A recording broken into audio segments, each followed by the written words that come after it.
Lazy boy. Hello, sister.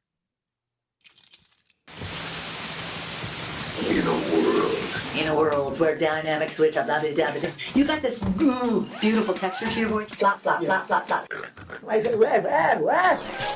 Tune in each week as we expose a world rarely seen, yet always heard. Shut the fuck up now! Voiceover. Just me. How this makes you feel? Like it's Friday every day. Feast your ears on the opportunity of a lifetime. 3 judges. You see where you led me and then you tricked me. Grueling auditions. Always be prepared with another character in your back pocket at all times. And 1 winner. I can only hold my package so long. I have male students who get national campaigns because they grab their basket. Deb Monroe. The animators have to paint a picture around what you're doing. You can have some secret thought in there on top. Ellie Ray. Be playful and sassy as well as And me. I didn't feel that you were on the money there. It's the ear. This is the ear. But you don't lean in the ear and lean out of the ear. And you almost hit the pop guard, which would piss the technicians off so bad. So you've got the perfect read, in my opinion, for today's voice talent. Taking hard to articulate. That sounds like shit. Can you articulate more? It's never been the same. Did I touch your boob? You're going to be singing. You're going to be dancing. Who will connect us and bring us together? Coming this October. Are you ready to play? An electrifying, all-new international virtual voiceover competition that will change the way we receive information forever. Join the GetMicd team and celebrate you, the voice artists, an incredible team of frontline soldiers. Storytellers, unite! Now is the time to put your VA skills to the test and fight to win the glorious ultimate prizes in 3 unique categories of voiceover: commercial, promo, narration, audiobook, animation, gaming. Thrive with GetMicd, the ultimate VO survivor. Start your engines. Let the games begin. May the best voice win. Join us. We'll see you at the mic. GetMicd, the ultimate VO survivor.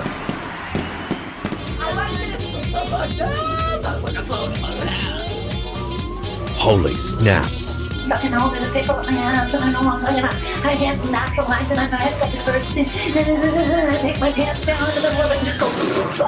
GetMicd, the ultimate voice actor.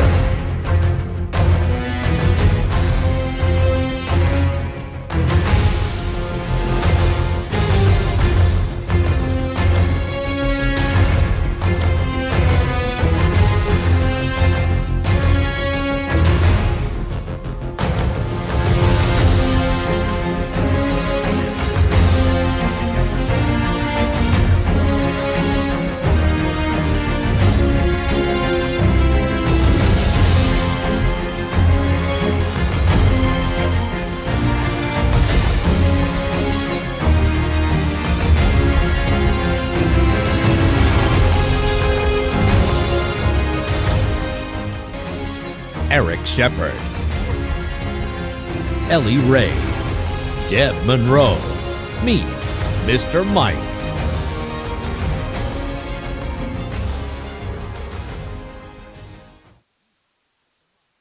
Woohoo! And we're here! Yes! Believe it or not, our Mr. Mike has shown up just in the nick of time. Say hi, everybody. Here are your contestants. Say hi, everybody. Wait. Oh, hi. Hey. Hello. Hi, everyone. We're all like, Hello, my lovely people. Sorry about that. I was given the wrong code. I decided to off myself, but I couldn't find a word long enough. Oh, we're glad to have you, Mr. Mike. We just begun. Pardon me. This is Mr. Michael tonight. Ah, Mr. Michael. I'm a little more uppity, you know. High status. Yes, a very high status. I've had 7 glasses of wine. Awesome. Fabulous. Yes, I followed you, Ellie. I know. I'm right behind you. Thank you, dear. I thought you'd be dressed like a little bit like Gwen Stefani in just a bra. I am. Theo, is it not showing up? Oh, I'm sorry. And you're still backwards, Mr. Michael. I should not be, dear. Sorry, I get violent. Maybe it is. Maybe it isn't. He is Okay, let's backwards. start That's the the whole show, shall we? Wait, am I backwards or not? Hello. You are. You are. Okay, how about now? No, How about now? no, Now? no. Now? Why don't we play with that after, and we'll start the show.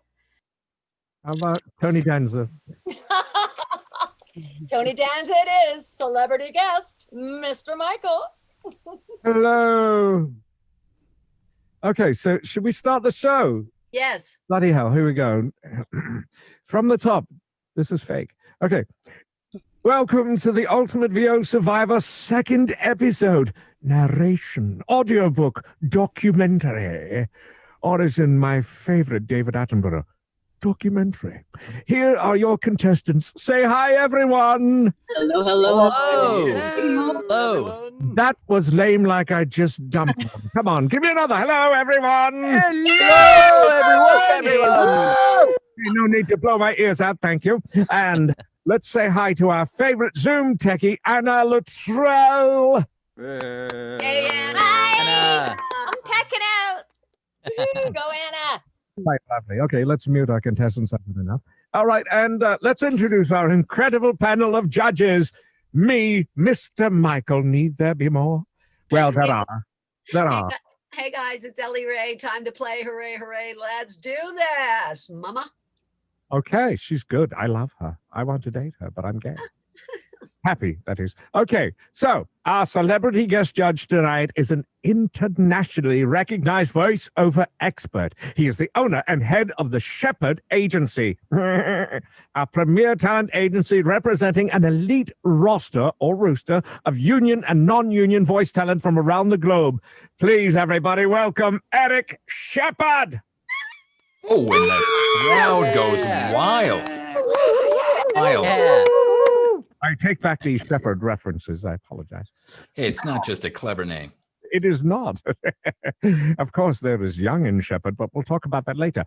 One of the co-creators of this incredible competition and host judge, she's an award-winning bon vivant, a theatrical alchemist who awakens, inspires, and delights all who witness her unique form of magique. Ellie is a true veteran to the industry and has traversed stages, film sets, television, and radio stations for over 40 years. Shh. She's only 43. Please say hello to Ellie Ray. I already said hooray, hooray, hooray. Yeah. Hey, hi. Who wrote that? I love Now it. you have to rhyme again. I know, right? I do.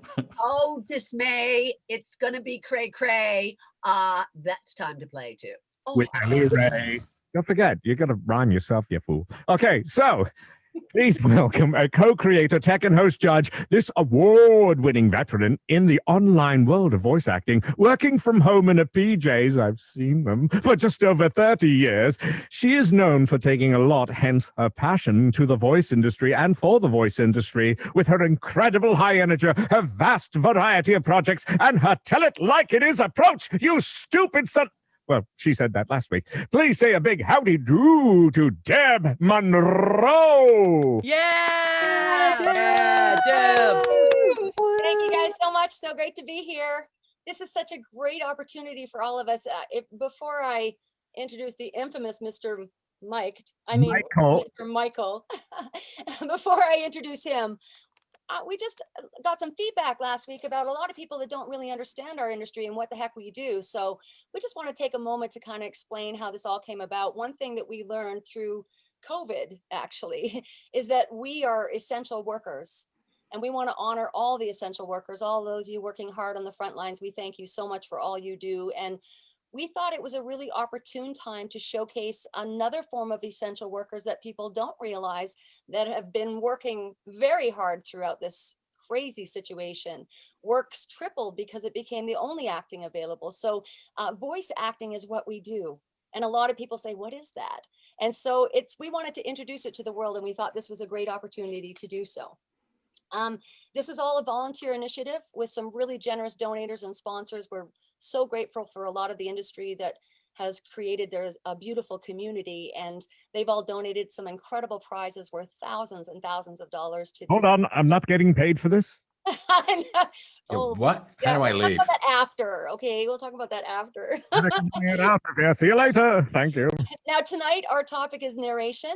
We've encompassed that with a couple topics inside narration, which are all different genres, but narration is what a lot of people know it as. So narration, audiobook, which a lot of people are familiar with now, that's books being read by the voice, and then also documentary. A lot of people take for granted there's a voice behind all of that stuff. So we've conglomerated all those genres together and put them together in narration. So it's going to be really hard for us to find, you know, our finale contestants out of this, because they're all totally different genres in many ways. Narration becomes long format voice acting, and a lot of us do that. So we want to introduce you to that world. What we're listening for is we're listening as judges. Some of us are coaches, some of us are an agent.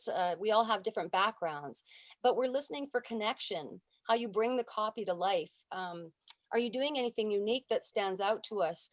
Are you consistent in what things you're doing? And at the same time, is there variety? There's so many variables that we look at.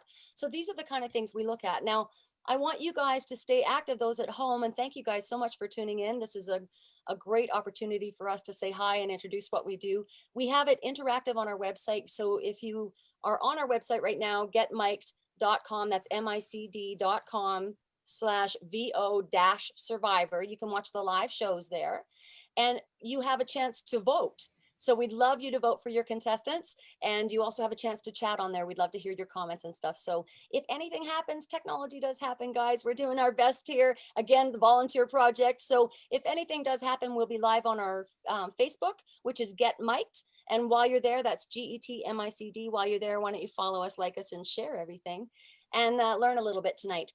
Now, without further ado, and I've gone on long enough, I know already, I'd like to introduce to you our infamous mystery celebrity judge. He's Mr. Mr. Michael tonight. Thank you. You might have guessed who this saucy talent might be, but you might not know at all. Did his German last week give you any clues? You can see and hear him on famous networks on any number of animated shows, but you will have to listen very closely to guess who our Mr. Mike really is. We will never reveal it, so hope you can figure out. Take it away. I think it's time for us to have our first contestant. Anna, can you put our contestants in their breakout rooms, please? Bye, guys. See you in a minute. See you guys. Bye. We're going to move all the contestants right now Mr. Mike, into don't their move. own little room, so they're not hearing each other. They're all going. They're all going. Split. And we are about to bring on our first contestant. Yay. Okay. Rebecca Lee,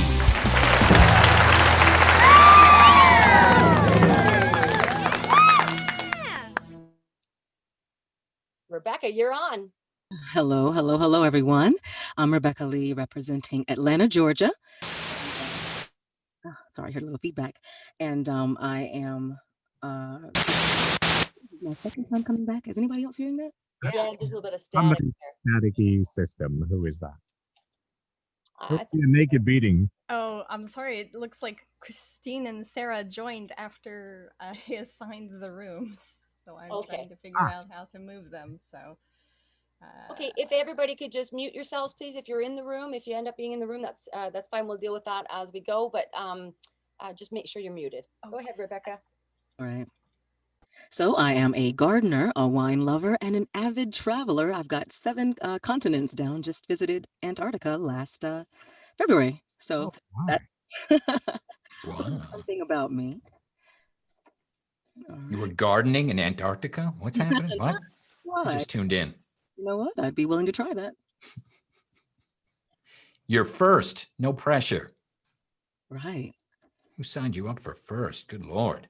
I got to do it last week. I think that I'm getting the, since I'm a little bit experienced now.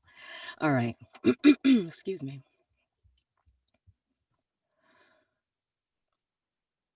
Hundreds of feet below, the cobblestone piazza beckons like a tranquil oasis.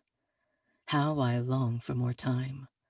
But time is the one commodity even my vast fortunes cannot afford. In these final seconds, I gaze down at the piazza, and I behold a sight that startles me. I see your face. You are gazing up at me from the shadows. Your eyes are mournful, and yet in them I sense a veneration for what I have accomplished. You understand I have no choice. For the love of mankind, I must protect my masterpiece. It grows even now, waiting, simmering beneath the simmering beneath the blood-red waters of the lagoon that reflects no stars. And so, I lift my eyes from yours, and I contemplate the horizon. High above this burdened world, I make my final supplication. Dearest God, I pray the world remembers my name not as a monstrous sinner, but as the glorious Savior you know I truly am. I pray mankind will understand the gift I leave behind. My gift is the future. My gift is salvation. My gift is inferno. With that, I whisper my amen and take my final step into the abyss. Eric, we'll start with you. Thanks so much, Rebecca. Nice. I liked it. I think it was a bit of a slow burn. I think you definitely got better towards the end. You're acting it out more. It's very even keel. I like the pacing. I like the pausing in between. It might have been a tad much, but I think it was, overall it was even. But for me, it was definitely a slow burn. It's not like, you started off terrible. But I think you sort of found it. You were kind of choosing your words, acting out a little bit more towards the end. So if the whole thing was like that, that would have been great. But certainly no complaints about the beginning. It was solid. That was solid all around. Certainly a competitive read. Thank you. Mr. Mike.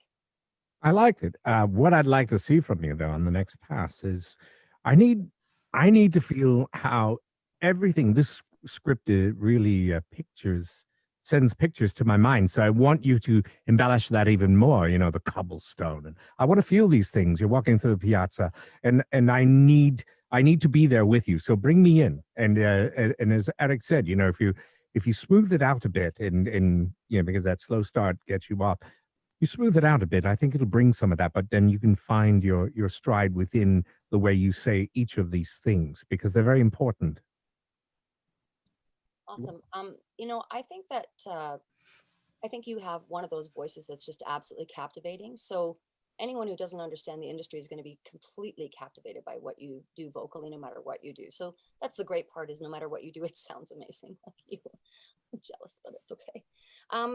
But for me, the voice felt very affected, and I'm okay with some of it being very strong. I love hearing your strength. I'm hearing a strong woman speak to me in this copy, but I feel like there's not enough internalization of emotion, so less affected. So in other words, I feel that a lot of it was kind of poetic in a way. There was a poetry to it, so that becomes a bit almost rhythmic. I can almost know where you're going. I'd rather you being a little more natural in it. And there's other things that I would choose, but I think that's the most important for me, because I think if you take a few moments, like in the end there, that's when she gets a little strong. My gift is my future. She can get a little stronger in that moment there, or have little moments where she's getting strong like that, but keep her vulnerable at some time so we can see a little more emotional sides from her. That's what I would like to see. Ellie? I thought it was great. Once again, Rebecca, you have a beautiful voice. I need you to dig a little farther for me. This story, she's got an angry mob screaming at her. You've obviously read what comes before. The stakes need to be much higher. She's climbing. She's out of breath. The character herself is fighting against something. Who is the person that you speak to when you say, I see his face? Is it a lover? Is it a child? Who is it? It isn't the angry mob. Their stakes have to be so higher. She's fighting against something, and I feel you were quite safe with it, knowing when I read over this script, I would like an accelerated mystery, intrigue, action. The stakes are much higher. And if you are looking at your child's face and you decide that you are going to leave your child behind, it is a big moment. It's not a little moment. Same if it's your lover. I don't know who it is, but you need to let me know who it is. When you get to the end and you pray to God, there has got to be an accelerated emotional truth inside of that, dear God. You're doing this. You're climbing obviously out of somewhere, leaving your world behind, and they are angry with you. An angry mob, for those in the audience that don't know, are screaming at you. They're angry and they don't understand that what you are doing is to save them. So the stakes obviously have to be higher. Your internal voice to yourself is one thing. The narrator voice is another thing. The voice to the person who you see the eyes of. How does it make you feel to have to leave them behind? You give up on them. You stare at them. I just need the stakes a little bit higher and know that the climax is that prayer to God, because you make the decision once you say, amen. And when amen happens, it must land and make my hair stand on end, because then the last line you have kicks it all into a new chapter. You know, when you say, the last thing you say, before I take my final step into the abyss, and I wanted you to breathe into it at the top end, and I wanted you to breathe out of it at the back end, because there's a beginning, middle, and end, and I think your breath will tell me, and it makes the audience go, what's happening immediately, and we will lean into you, okay? So just try and take a couple of those notes, up the ante, use your breath. You're in a heightened situation, you're fighting for your life, you're giving up your life as you know it, and you're praying to God that everybody will be saved. So, you know, I think there's a little bit more going on. All right. And have some more wine, Rebecca. Let's do it again, Rebecca. All right.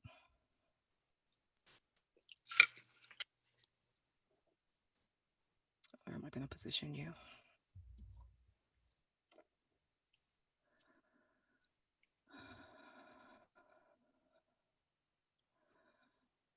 Hundreds of feet below, the cobblestone piazza beckons like a tranquil oasis. How I long for more time. But time is the one commodity even my vast fortunes cannot afford. In these final seconds, I gaze down at the piazza, and I behold a sight that startles me. I see your face. You're gazing up at me from the shadows. Your eyes are mournful, and yet in them, I sense a veneration for what I have accomplished. You understand, I have no choice. For the love of mankind, I must protect my masterpiece. It grows even now, waiting, simmering beneath the blood-red waters of the lagoon that reflects no stars. And so, I lift my eyes from yours, and I contemplate the horizon. High above this burdened world, I make my final supplication.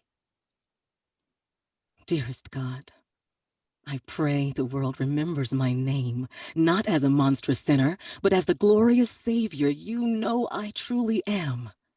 I pray mankind will understand the gift I leave behind. My gift is the future. My gift is salvation. My gift is inferno. With that, I whisper my Amen, and I take my final step into the abyss. Awesome, Rebecca. Thank you so much. All right, let's bring in our next contestant. Woohoo! Tom, you're up.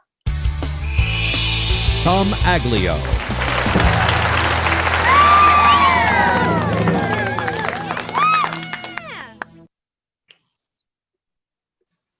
All right, Tom, take it away. All right. The thing was massive, ginormous, colossal. All the grand and fancy multi-syllabic words goblins smarter than he could possibly throw at it. It had been plunged deep into the heart of the world, right here in scenic Silithus. The bright side, of course, was that the enormous artifact provided a great deal of what he and the other 100 or so goblins were searching for right this very moment. Jigsaw? He said to his companion, who was analyzing a hovering rock with the Spectomatic 4000. Yeah! The other goblin peered at the reading, shook his head, and tried again. I hate this place. You do? Huh, it speaks well of you. Glaring at the piece of equipment, the smaller, squatter goblin smacked it soundly. Ha ha, very funny, Keswick grumbled. No, I mean it. Jigsaw sighed, trudged to another rock, and began to scan it. We all hate this place, Kezig. No, I really mean it. I'm not cut out for this environment. I used to work in Winter Spring. I'm a snow-loving, snuggle-by-the-fire, holly-jolly kind of goblin. Jigsaw threw him a withering glance. So what happened to bring you here instead of staying there, where you weren't annoying me? Kezig grimaced, rubbing the back of his neck. Little Miss Lunnix pocket slip happened. See, I was working in a mining supply shop. I'd go out as a guide for the occasional visitor to a cozy little hamlet of Everlook. Lunny and I kinda... Yeah. He smiled nostalgically for a moment, then scowled. There she goes and gets her nose out of joint when she caught me hanging around Go-Go. Go-Go, Jigsaw repeated in a flat voice.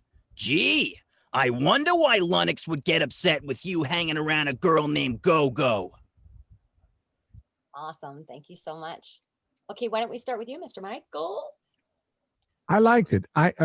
All I need to ask you to do for me is to, when you're doing your narrative part, is to have a little more fun with him too, because he's in on the joke about these guys. And that way you connect a bit more to the storyline. The characters are great. I'm having fun with them. I didn't find anything out of space or out of time. I liked it. But again, try and tie it together and you know, let the narrator in on these jokes, because I think it will keep the listener involved through the whole thing. I'm sure Mr. Shepard will have something nicer to say. Sure, thank you. This was terrible copy. Good Lord, what a goofball story. Well, you chose it. Yeah, you know, the narrator, the characters, I got them. You know, there were fine choices. They seemed a little Long Island. I'm from Long Island myself, so I know how we talk. We're all goblins, actually, from there. Especially from Oyster Bay. Good Lord. Good. Oh, I'm sorry. I apologize. Yeah, it was the characters, again, nice. The narrator himself, it seemed to me that perhaps you were kind of, gearing up to do the next character voice. You knew it was coming. You wanted to make sure you hit it. You wanted to make sure you didn't do the wrong voice for the wrong character kind of thing. And then the narrator was a little bit thrown away, which could work. I mean, that's a choice that could work where, he's kind of flat. But that it just seemed a little bit disjointed, with in between so much of the character work. So if that was a little more cohesive, I would have dug that. But otherwise, it didn't suck. Thank you. Go ahead, Ellie. Hey, Tom, great job. Thank you. I like Slate. I like a personal two-voice kind of approach to things. That's just my thing. I like somebody to speak before they do their audition, because it just shows me that, oh, look at this. He's doing something different than his Slate. It's just a little trick so you can actually show me a couple of voices. Because it launches you straight into something, and I'm like, whoa. So for future reference, don't be afraid of just saying hey or greeting as you would in any audition, okay? Sure. I agree with what the two other gentlemen have said. I would like you to have a sense of humor about your narrator. Okay. It's a comedy. This is obviously a character-driven comical. You're talking about goblins, man. And you open with the line that is funny. The thing was massive. You could be talking about a penis. I don't know what you're talking about, but you could make me laugh on that. And it kind of just went by without an introduction. And so I wanted, the thing was massive. It was ginormous. It was spectacular. All the words that goblins don't use. And you kind of went through it so fast that I went, what? Goblins, massive. What are we talking about? And it didn't have any sense of stand-up. I feel like you could have a real sense of humor about these two characters that you've got here, Jigsaw and Kezig. I mean, come on, they were fine. They were nicely delineated. I'd like to see a character laugh. The one guy says he's jolly and he's cute and he likes his holly jolly stuff. Bring in the character laugh. It'll sell you every single time. Just because it's not written down in an audiobook doesn't mean the character itself can't laugh while it's talking. I just wanted you to articulate and slow down a little bit.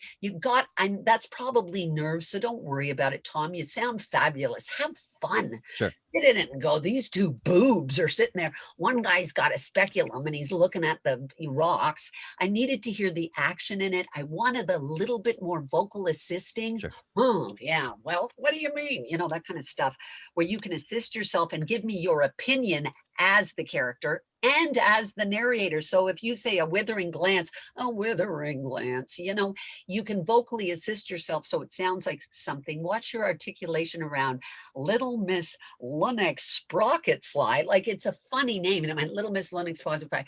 I kind of went, what?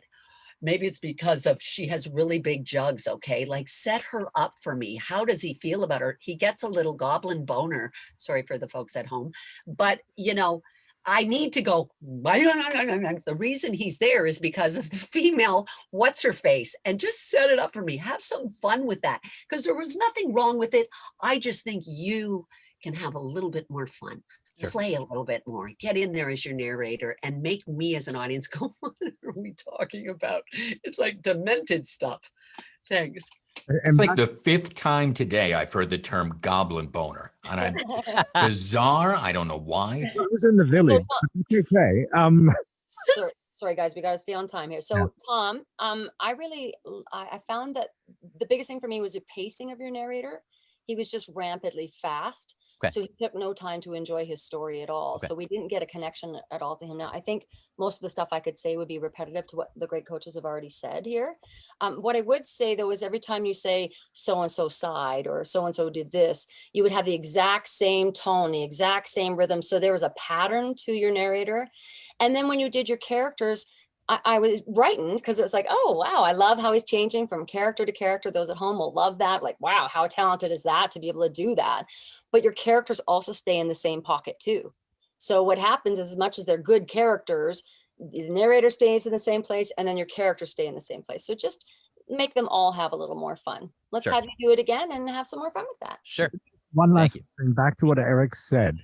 The storyline sucks. So please make it better than it is. Talk it.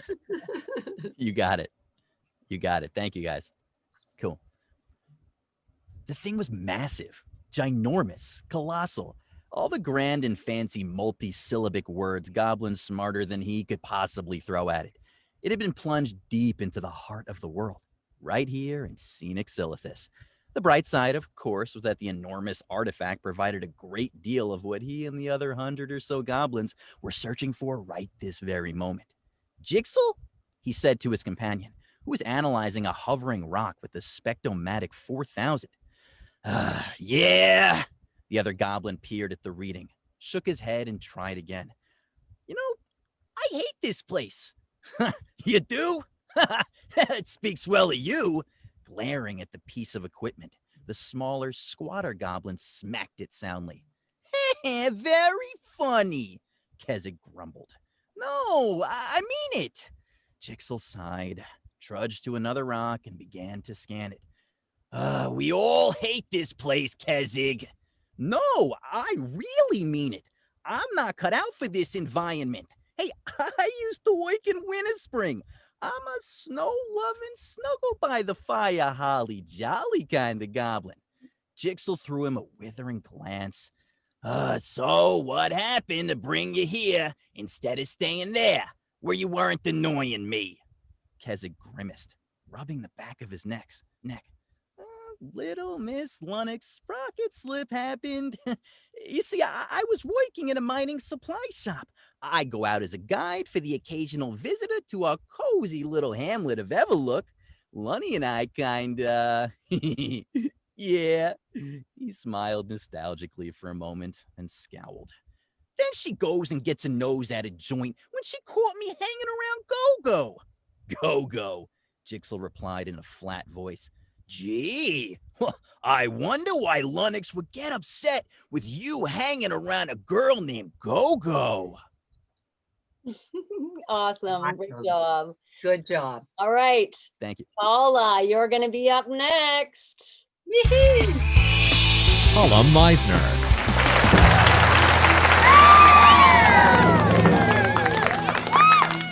Looks like Trump has joined the show too. That's wonderful. Let me just show so everybody can see. Trump has joined the show. I just. Oh, God, help me. All right, Paula, take it away, hon. Hi, I am Paula Meisner, as you saw. Thank you for the introduction, and want to send a big thank you out to all my friends and family who are watching right now and supporting me, and thank you to all the judges. You guys, I'm a finalist, yay! So let's get this party started. Okay. The remains of a dragon have just been discovered in the cliffs of Dorset on the southeast coast of England, one that has been hidden in the rocks for 200 million years. It was an enormous marine reptile that ruled the seas at the same time that dinosaurs ruled the land. Scientifically, it's called an Ichthyosaur. Since Jurassic times, its fossilized bones have been locked away in these cliffs. But now we have a chance to reveal it and its story. Lots and lots of bones in there. The bones are so well preserved, it may be able to give us new insights into the lives of these remarkable creatures. Great job, Paula. Thank you so much. I'll start. Overall, you've got a really nice narrator read. I remember your audition too. It was a really great job. I was excited to hear you. One thing I think you have going on is you're very narrative in this copy. I think towards the end you went lots and lots of bone in there. It's almost like a really weird text for them to suddenly be shoving in. I know. So conversational, but you went nice and conversational, more personable with it because of the way it was written. And I enjoyed the personal side. The narrative side is what I think they would want here more. But I feel like you could bring me in with something to bring me into the story. So I want you to imagine, what are the visuals? The remains of a dragon have just been discovered in the cliffs of Dorset. So imagine the visuals that they're showing. I would add a little more maybe intimacy to my moods, some of my moods. Like I'm not saying be intimate the whole way through. I like that you have a really nice, solid, polished narrative read, but I'd like you to take me in with some things, like a little more mystery or awe that comes in with coming in closer to the mic. You know what I mean? As opposed to just being right here in this nice, safe place. I'd like you to play with the microphone just a little bit more. And then this happened. And then this happened, so that you have more dynamics in what you're doing. And it's not just straight narrator all the way through. I think you have absolutely tons of potential and probably do well in the industry if you don't already. There's a lot of real good points, like how you bring out feelings, how enormous it is. We tend to push words versus feel them. Like enormous doesn't have to be enormous. It can be enormous in many different ways as we bring it in and internalize. It doesn't mean we're quiet with everything. It just means there's a lot more feeling behind what we're saying. And so she can be a little more inquisitive that way, scientifically. You see what I mean? So she can have a little more inquisitiveness about what she's saying, because she's very connected to this. Is she the archaeologist? Has she been doing this? Why is she so fascinated by that? Have that sense of fascination and awe for her. Okay. Thanks. Awesome. Ellie, do you want to go? Yeah, sure. Great job, Paula. I thought it sounded really great. What I'd like for me is there's so much awe and mystery. Yeah. If you are a scientist, if you are a doctor, she's obviously someone who delights in the exploration of dinosaur bones as an archaeologist. And I always say to narrators, or the narrative, doctors can have bedside manners. We don't have to become kind of removed. And I agree with Deb. I felt like I wanted the secret. I wanted you to, why are you selling your audience about this? What was just found? Like, this is a phenomenal thing, right? When you get into your opener, once upon a time, and then you close with the end, the remains of a dragon. A dragon, that's a mythical beast, man. We're talking about something magical and mysterious. So don't be, like you would talk to your daughters and you would go, the dragon. You wouldn't go, the dragon was found in the thing. You'd go, it's a dragon. Yeah. Wow, this is big stuff we're talking about here. This is heavy duty stuff. Feel it. You're allowed to have an opinion. You're allowed to delight in it. In a grand way, especially when you get to hidden in the rocks for 200 million years. That's like, what are we talking about? So, for us at home, when you tell us we have found dragon bones, I almost devoice because it's like, holy shit, because there's a wow in everything. Right. Everything we voice is to inspire an audience. So forget about your discovery. You want me to share your discovery. So when you go, this is what just happened, I don't go, this is what just happened. And it's not like you did it like that, but I felt that, I know that you've got more awe and more wow inside you. This is a big thing. So when you get to lots and lots of bones in there, because you have a bedside manner, because she's got such an opinion about the work she does. We're talking about bones. I'm a bone surgeon. I'm a bone doctor. I'm a scientist about bones. Then you can delight in it. And what happens is we then delight in it as well. So I just wanted your opinion. I wanted your emotional truth. And wow, I just needed to have it almost takes your breath away a little bit. It isn't easy to say, do you know what we just found? We found dragon bones. It's like, wow, so just allow yourself that time. We sometimes feel the words will do it for us. The words won't do it for us. They're not our friends. You're friends to the words. Without you, they're zero. They're kind of empty. So fill them with your emotional truth. That allow that compression inside you. But great job. Okay. Awesome. Thank you. Eric. I'm a doc junkie. That's all I really watch on television. And to me, my favorite doc reader people, there's kind of two camps, and there's a lot of ways to do it. But the big pros are usually kind of in two camps. There's one where I think my colleagues are trying to get you to go, where it's very emotional, it's very acted, it's very storytelling type of read, and those are great reads. And then there are documentary readers where they almost kind of disappear, and those work very well for like nature documentaries, or things where the visuals are really, taking center stage. And so the read doesn't really want to take away from the visuals, but you're getting this massive amount of information, and you're getting the story, from the voiceover, but almost afterwards, you don't really remember the voiceover because it went into the background by design. Right. Not flat, because that would actually stick out because it was flat. So there's a way to be a little more invisible as a voiceover person. So I think somewhere in that spectrum, those two ends of the spectrum is where you want to fit as a documentary person. And I'm not sure where you were. It was a good read, but I don't think that you were kind of letting the visuals lead and trying to give it a super pulled back type of thing. And I don't think you were really, trying to be fanciful and storytelling. Again, not that you have to be one or the other. I'm just not quite sure what it was that you were going for in that read. Okay. And Mr. Mike? Well, as you can see, it's written for my friend, Sir David Attenborough. And the thing about David, it's just like Eric says. The thing is, he's in the background, even though he's a star of narration. And it's because he brings himself into the script, and he finds the little places to enhance it, just like Ellie said. And what happens is, he then allows you to be drawn into what he's saying because he's full of information, and he bangs you right in the eye. Got it. Let's try it again with all that. That was brilliant, by the way. Bang me in the eye, as it were, darling. I will, just like David Attenborough. Bang! You Very use the good. word bang, I'm just saying. It's very good. Okay. The remains of a dragon have just been discovered in the cliffs of Dorset on the southeast coast of England, one that has been hidden in the rocks for 200 million years.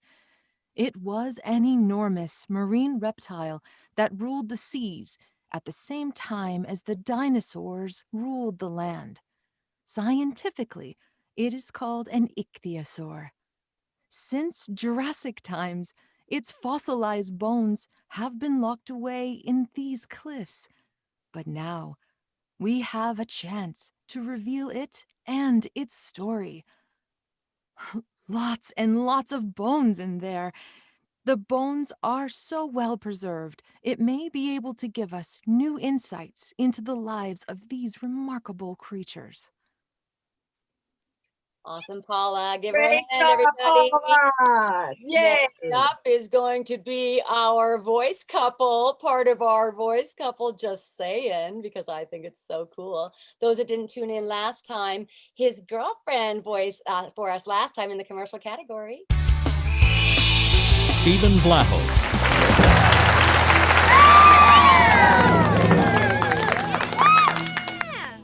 That's your girlfriend screaming at the end. You know that, right? Whenever you're ready, hon. All right. Hi, I'm Stephen Vlahos, and this is my closet. The remains of a dragon have just been discovered in the cliffs of Dorset on the southeast coast of England, one that has been hidden in the rocks for 200 million years. It was an enormous marine reptile that ruled the seas at the same time as the dinosaurs ruled the land. Scientifically, it's called an Ichthyosaur. Since Jurassic times, its fossilized bones have been locked away in these cliffs, but now we have a chance to reveal it and its story. Lots and lots of bone in there. The bones are so well preserved, it may be able to give us new insights into the lives of these remarkable creatures. Awesome. Thank you so much. Why don't you start, Ellie? Oh, I just thought that great word. I love your voice. I loved your voice from the audition. You've got talent, and it's wonderful. Some nice stuff there. I too would like a once upon a time and the end. The thing about I feel like you could retard slightly on the opening so you don't come in with the speed of the entire read the same. So I feel like once upon a time, the remains of it retards slightly and then it launches as a wife. The remains of it goes at the speed. It's what I call shitting the bed on the first couple of lines. You actually allow your audience in a bit. Same with the back end, and it kind of was the same that for the person that just went before you, Paula, did the same thing. Retard the back end. It's the end. It's not the end. Right. So it's you can go for these. You did this wonderful thing on remarkable. For these remarkable, you had this beautiful emotional truth where you compressed slightly. Remarkable creatures. It's that kind of fake commercial thing that just keeps us hanging on to the last minute. It's what I call a slight retard that takes me to the end rather than the end. Does that make sense to you? Internally, I thought it was great. I thought you had a great sense of a kind of a brightness in it, which was surprising because it wasn't all awe and wonder. You actually had a joy as the kind of discoverer of it. And I like that. I would like to see you find a secret in there somewhere where it almost takes your breath away and you devoice somewhere. I'm not sure where. You were very on top of all your information, but I want to find the place where you go, oh, and it actually devoices you ever so slightly. Find a secret for me and keep that bright sense when you got to lots and lots of bones in there. It's an odd place inside of it. So that same guy which you found exists in the beginning of Once Upon a Time as well. But great job. Thank you. Eric or Mr. Mike. Stephen, again, I'd like to hear more of you because it's not just, some crazy narration and you can't overact these things because it's just getting a bunch of information out. But I want to hear it come from your heart because that's what makes this a little more real for me. There's a lot of cool information, but in the way they write these scripts, there's some things in there that you get to play with where you can take advantage, but the rest has to be within the confines of a narration. Great, thank you. Awesome. Eric, go ahead. Oh, I'm sorry. I didn't realize it was me. This guy has a girlfriend? Jesus. No, I'm kidding. I'm sorry. We feel the same way. Yeah, lucky, right? Where are you from? I'm from Toronto.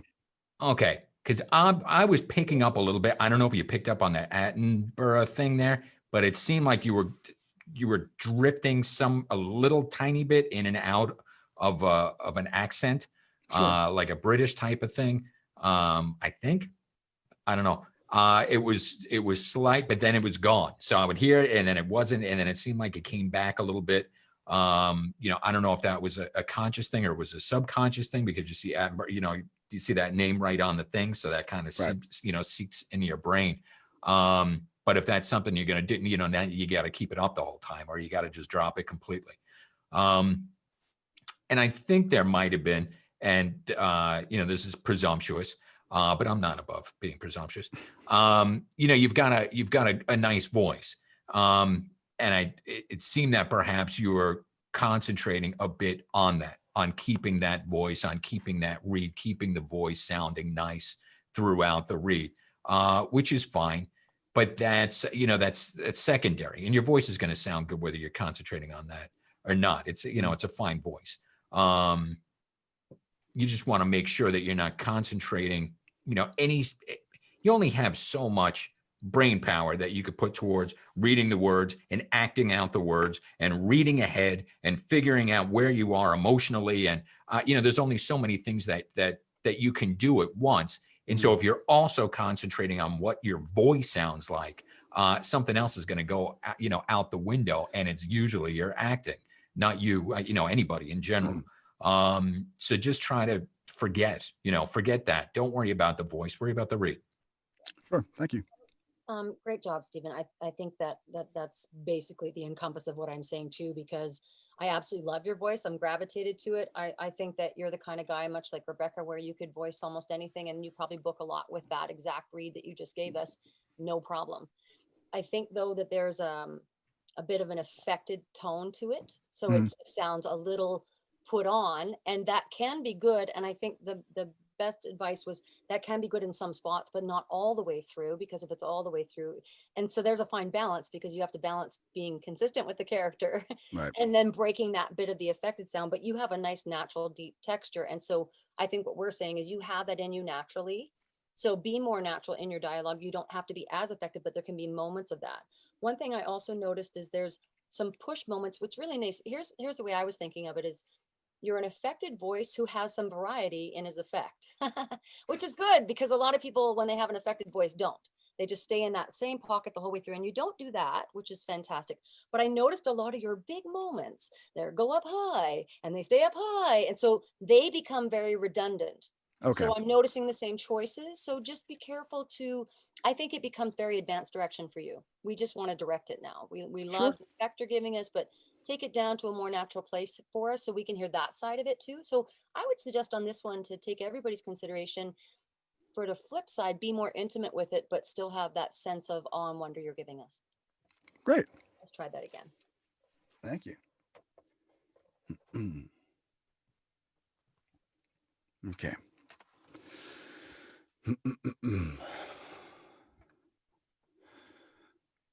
The remains of a dragon have just been discovered in the cliffs of Dorset on the southeast coast of England, one that has been hidden in the rocks for 200 million years. It was an enormous marine reptile that ruled the seas at the same time as the dinosaurs ruled the land. Scientifically, it's called an Ichthyosaur. Since Jurassic times, its fossilized bones have been locked away in these cliffs, but now we have a chance to reveal it and its story. Lots and lots of bone in there. The bones are so well preserved, it may be able to give us new insights into the lives of these remarkable creatures. Loved all those bones. Great. Yeah, give it up. Woohoo. All That right, line is so let's weird, go man. next. Ow. All right, here we go. Kurt Bonham.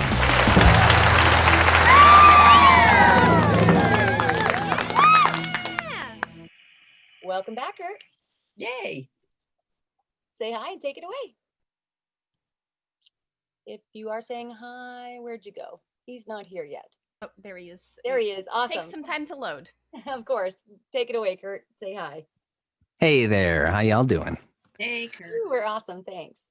Excellent. Okay. What am I doing here? I glance up at the sign that reads doggy style, and I know this is a mistake right off the bat. I knew she seemed quirky, but this already sounds like a bad episode of Cops. Police officer stumbles unknowingly into a prostitute parlor. Walk away. I take another step. This is a mistake. I knock on the door. I hear the sound of dogs barking, and then the pad of footsteps on the raised floorboards, followed by the sound of a woman's voice shushing the dogs. "Officer Sexy," Desi says, giving me a wide smile when she opens the door. "Would you like to come in? I promise, all of my clients are locked up tight." Should I be worried about that statement? Didn't you know I'm a dominatrix? Want to come check out my dungeon? I just stare at her until she cracks a smile and laughs. Dogs. They're dogs. I'm a groomer and a pet sitter. Ah, and now the company name makes sense. Wow, Eric. Yep. We'll start with you, Eric. Oh, yeah, sorry. Nice. You know, I don't know where you are on your journey, but you seem to have a comfort level. You seem comfortable on the mic.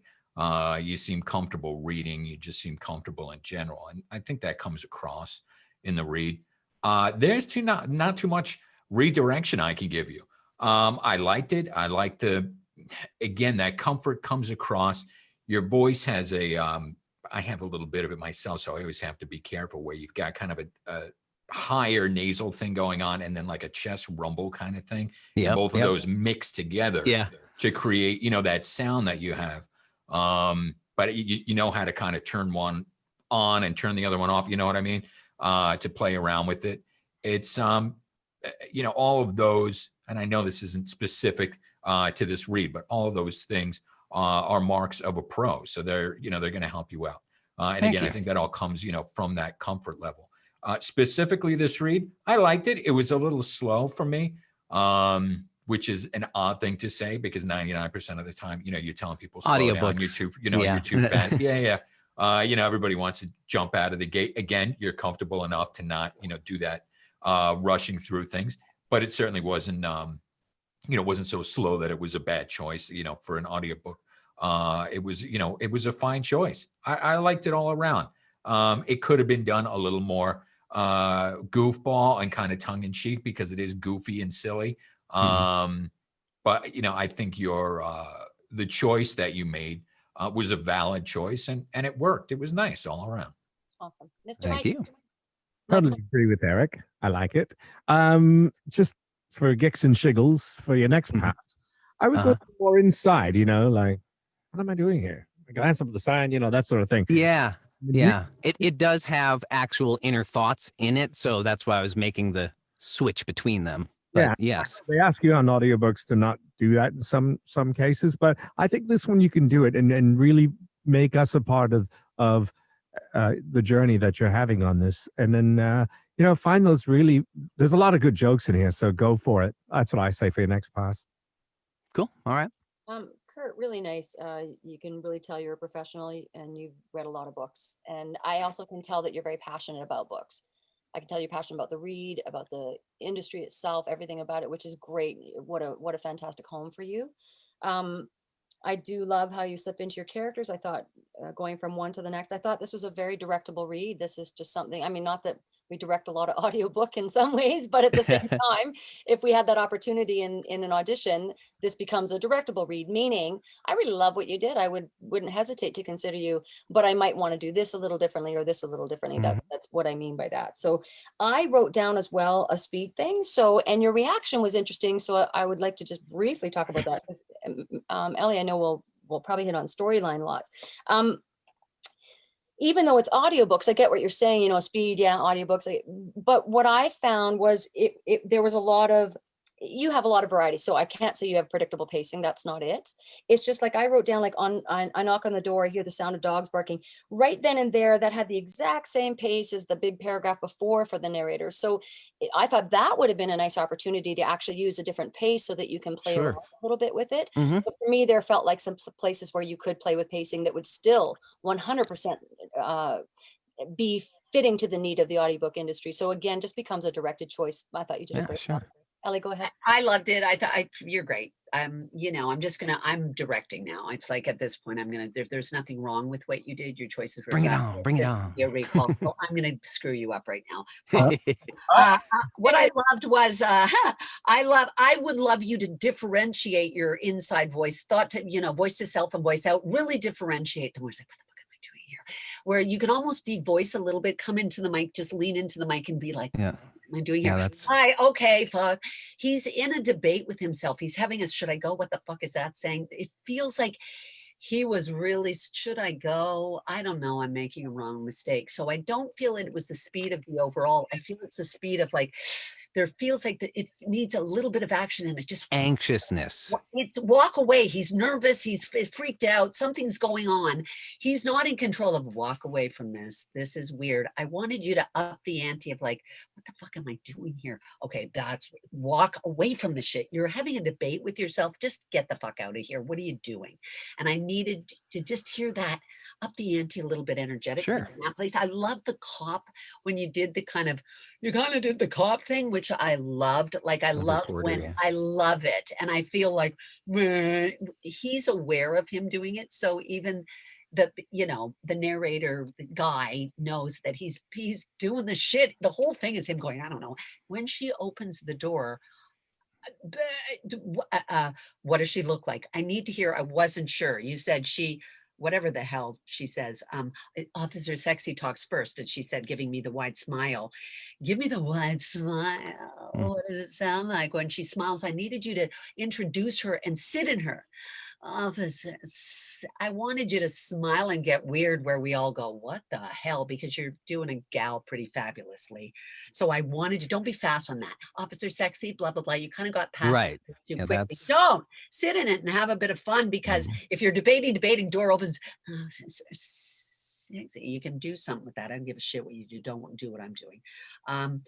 Would you like to come in? I promise all of my clients are locked up tight. She's escalating and I believe she's doing something to him. So physicalize it. Does she go into his ear? Does she give him a little, is she being, because right now she's just standing there. I promise this, come on in. It's going to be great. It's kind of held. Do something. Is she being fun? Is she being playful? Has she had a couple of glasses of wine? I don't know, but I need some action in there.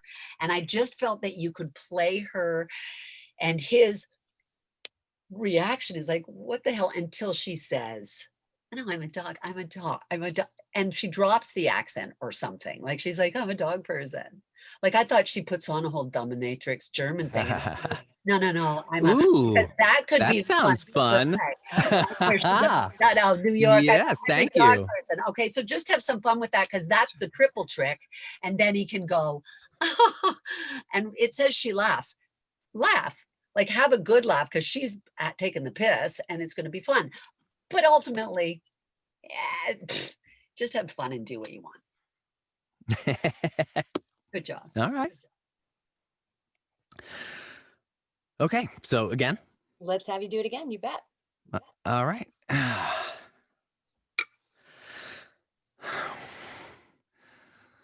What am I doing here? I glance up at the sign that reads doggy style, and I know this is a mistake right off the bat. I knew she seemed quirky, but this already sounds like a bad episode of Cops.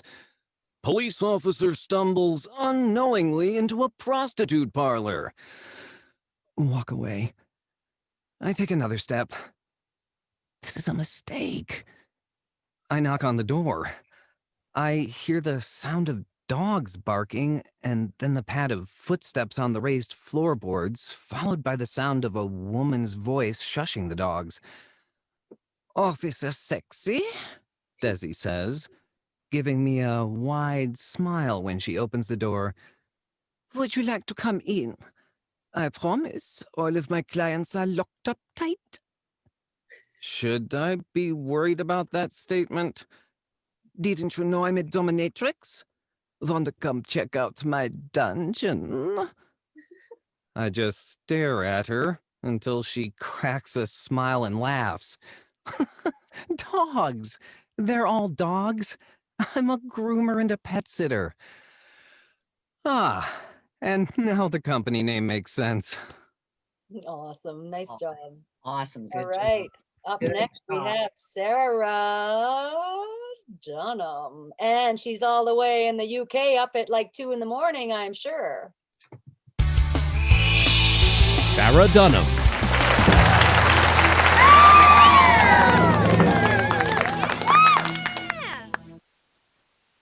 Awesome, Sarah. Say hi. Oh, she's the one with that fuzzy sound. You're in place. Got a bad connection, maybe, Sarah. Sarah, Oh, it there we are. might be picking up a different microphone because Oh, we no, can't that's hear not. you. Sarah, you want to try again there? Welcome to the world of technology that He we was all murdered by Bob Technology. Johnson. Talk It's late amongst there. yourselves. Sarah Dunham is working on her technical issues, which we Perfect all time to have. have technical issues at 2 in the morning. Yeah, Go. it's a poor thing in top of it. I wonder if we just work on that. We see if she got it now here first, and then we can just move on to the next one. You can maybe help her in the green room there. Let's see what happens.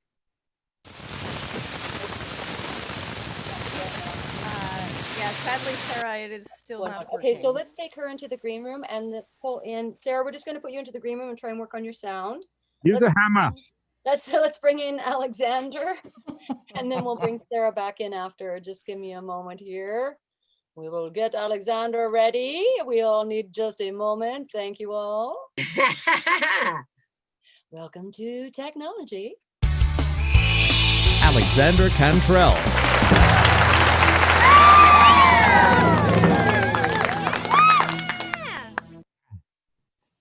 Okay, now hopefully we gave Alexander enough time to get in here. He's coming. Let's Sorry, I'm trying to send Sarah messages. Also, That's yeah, okay. fun story, Deb. I cannot move people back to the waiting room. Oh, okay, that's fine. Well, that's not probably great then, is it? That How do we help her fix her microphone? I'm gonna help her in chat. And Oh, there we go. Alexander will Awesome. be That's coming good.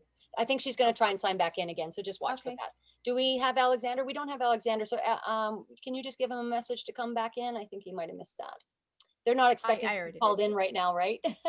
They're in the waiting room and they can't hear what's going on, just so everybody at home knows.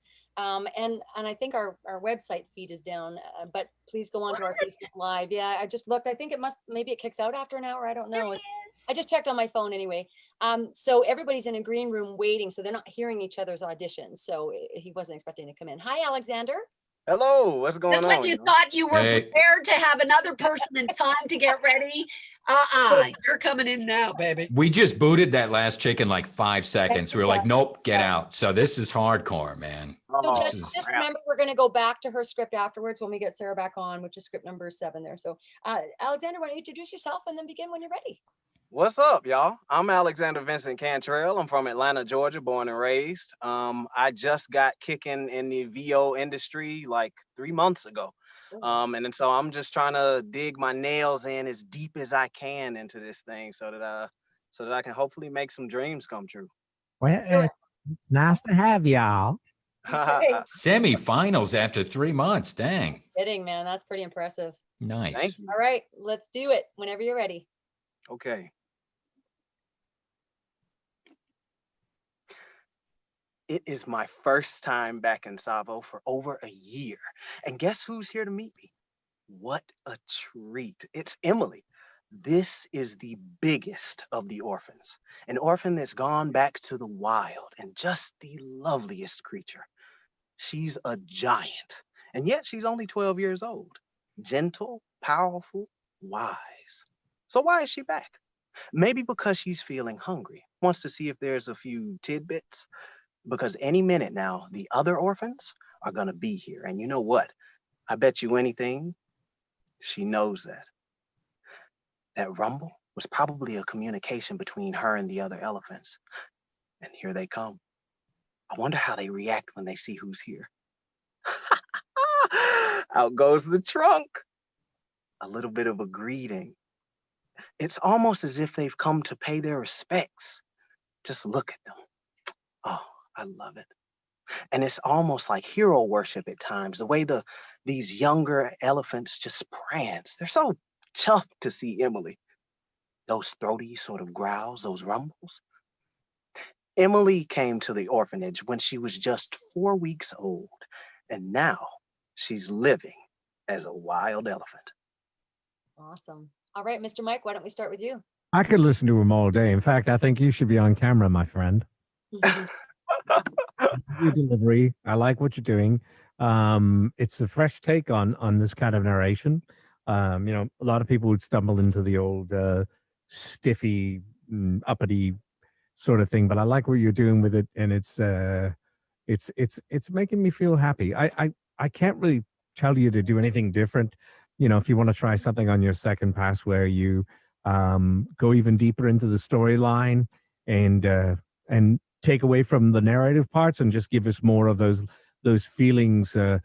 She's a giant, that sort of thing, 12 years old, and just go wild there. But awesome job, mate. Thank you. Awesome. I guess that's me.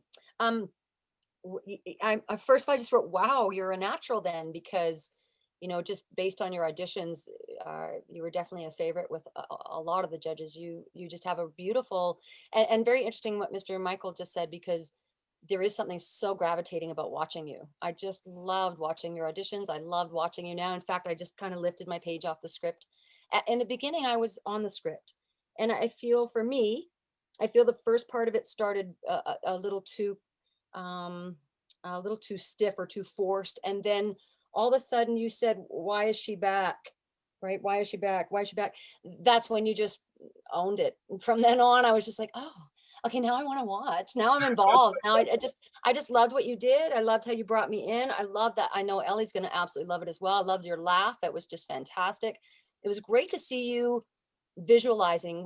So those of you at home, what we're hearing and what he's doing is we can hear him seeing the pictures. We can hear him seeing what's going on. And so he's involved in the scene in each moment versus on the line next, worrying about what I do next. And he wasn't in a fake place. I think in the beginning for me, it just was probably just a nerves jumping in. But at the same time, 3 months, like seriously, I want to know more about that after. Anyway, wow, what a natural. So good on you. Just directable for me at that point. So good stuff. Alexander, you've got something that I have spent 40 years just on myself and curly hair. Every one of my students. You've got an authenticity, a uniqueness, a real heart. A true artist colors outside the lines. They bring themselves to it fearlessly without trying to demonstrate what they think somebody wants, but they experience internally what the story visualizes in us. So you actually are aware of sitting around a fire, singing and dancing and sharing fable for an audience. So I did not look at you. I put my head down and I let myself listen. Because I remember your audition and I watched your original audition and I loved watching you. There's a quality to you that is rare. Yes, I could direct you up and I could tell you specifics and I could tell you not to hit so hard loveliest and not to hit so hard the biggest, the loveliest, like you hit. But it's not about that, because we do improper things when we really feel and we really talk about something. We don't talk like voice artists. We don't do that. And what I love is that you're not like 98% of all voice talent. So that for me is big, and you're directable, but I don't kind of want to direct you because I feel like it will then make you think about what you're already doing naturally. They're just tiny little things that I would say, like the throaty sounds that they make, like the growls when you get to them. Don't be afraid of yourself taking it on a bit. You know it. You know what they sound like, right? You know elephants, and I'm a lover of elephants, and I've spent a long time in Africa and places with elephants. So they make you feel something. And for me, I felt like you loved these creatures, and I loved you for sharing that love with me. And I don't want to denigrate or take away from that. Give yourself a leader to help yourself in, as Deb said. It was my first time back. It was my first time back, and I love going to Africa. Rather than it was my first time back, it becomes a little bald. We never allow ourselves the kind of emotional truth. So if you need a leader to get in, and I say this to all of the contestants, give it to yourself. You're allowed. It's your audition. You can do whatever you want to get you to where you need to be. And the same with the clothes, right? And now she's living as a wild elephant. Like, that is awesome shit right there. So you can close it in the same way you open it with that beautiful bright leader. Okay, good job, Eric. Yeah, I want to give direction and I don't want to give direction. I'm assuming that you can't take direction because you just got here. But then again, there's people, you say you've been doing this for 3 months. There's people who've been doing this for 3 years or 30 years and can't do what you just did. But in many ways, that wasn't a voiceover. And that's not to say it was a bad thing. It was a great thing. But I mean, you were very much like an on-camera I saw you as almost like one of those kid kind of things, like the Pratt brothers or something they call them or whatever. Like you were ducking, behind a tree or like a termite mound or something and explaining, what was going on. You were looking at the camera and sharing, a moment with the audience, like a crocodile hunter kind of thing, which was great. I mean, that was amazing. Again, to me, it struck me more as you were an on-camera person that was speaking to the camera and not doing the voiceover, afterwards in a booth on the mic. And that's something you have or you don't. And in many, many, many, many cases, it's not something that could be taught because people just can't internalize that. They can't turn that on. So go with that, I mean, you could do it more like it is a kid kind of thing and really, bring up the wonder of it.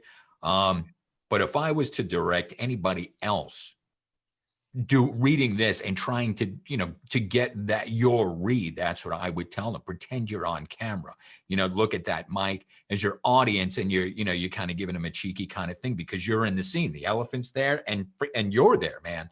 That's the feel I got from it. So, go with that. I certainly wouldn't change it up at this point. But I'd like to see how maybe you want to change it, for the next read through. I'm assuming you're going to ramp it up.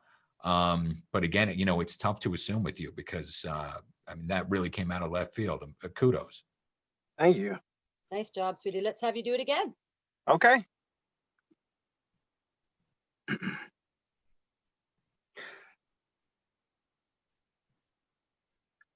And here she comes now.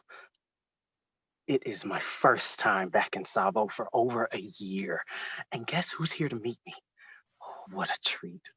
It's Emily, the biggest of the orphans, an orphan that's gone back to the wild and just the loveliest creature. She's a giant, and yet she's only 12 years old, gentle, powerful, wise. So why is she back?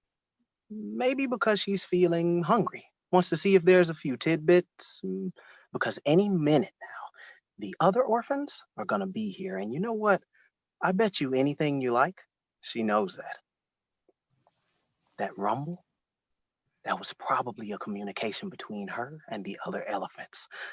And here they come. I wonder how they react when they see who's here. Oh, out goes the trunk. A little bit of a greeting. It's almost as if they've come to pay their respects. Just look at them. Oh, I love it. And it's almost like hero worship at times, the way these younger elephants just prance. They're so chuffed to see Emily. those throaty sort of growls and those rumbles. Emily came to the orphanage when she was just 4 weeks old, and now she is living as a wild elephant. Nice. Amazing. Beautiful. Lovely, mate. Do we have Thanks, Trump. Sarah's fixed up, Anna? What's that? I'm just asking Anna. Sorry, really nice job, Alexander. I just wanted to see if Yes, Sarah's yes, we do. Yeah? Yes, we do. Okay, Sorry, I was we will looking at bring your Sarah email. back on then. Sarah, you with us?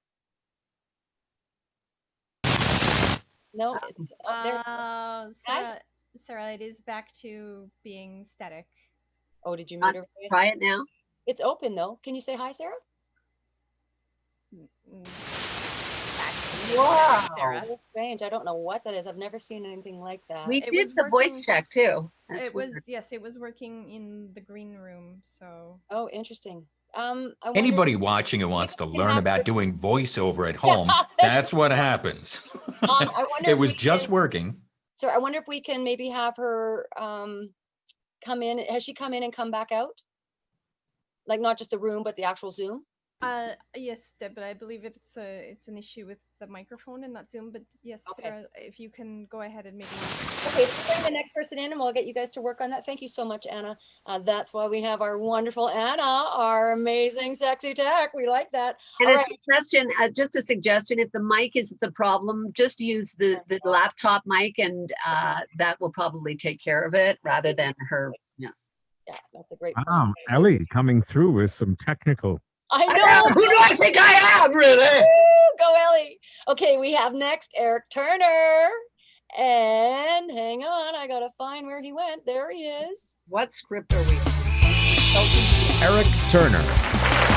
Oh, kind of messed up his shot there. Sorry about that, guys. Sorry about that, Eric. I kind of messed up. Tell us where you're from, Eric, because I kind of cut off your little intro a little short That's there. all right. I'm Eric Turner. I'm in my booth in Los Angeles, California. Yay. I'm excited to be here, and I may or may not be wearing pants. Yay! Oh, yay! Another true you've got voice energy. talent. I'm not wearing any pants. Woohoo! And I hid my jammies. Awesome. That's why we love the booth. Have some fun, Eric, whenever you're ready. All right.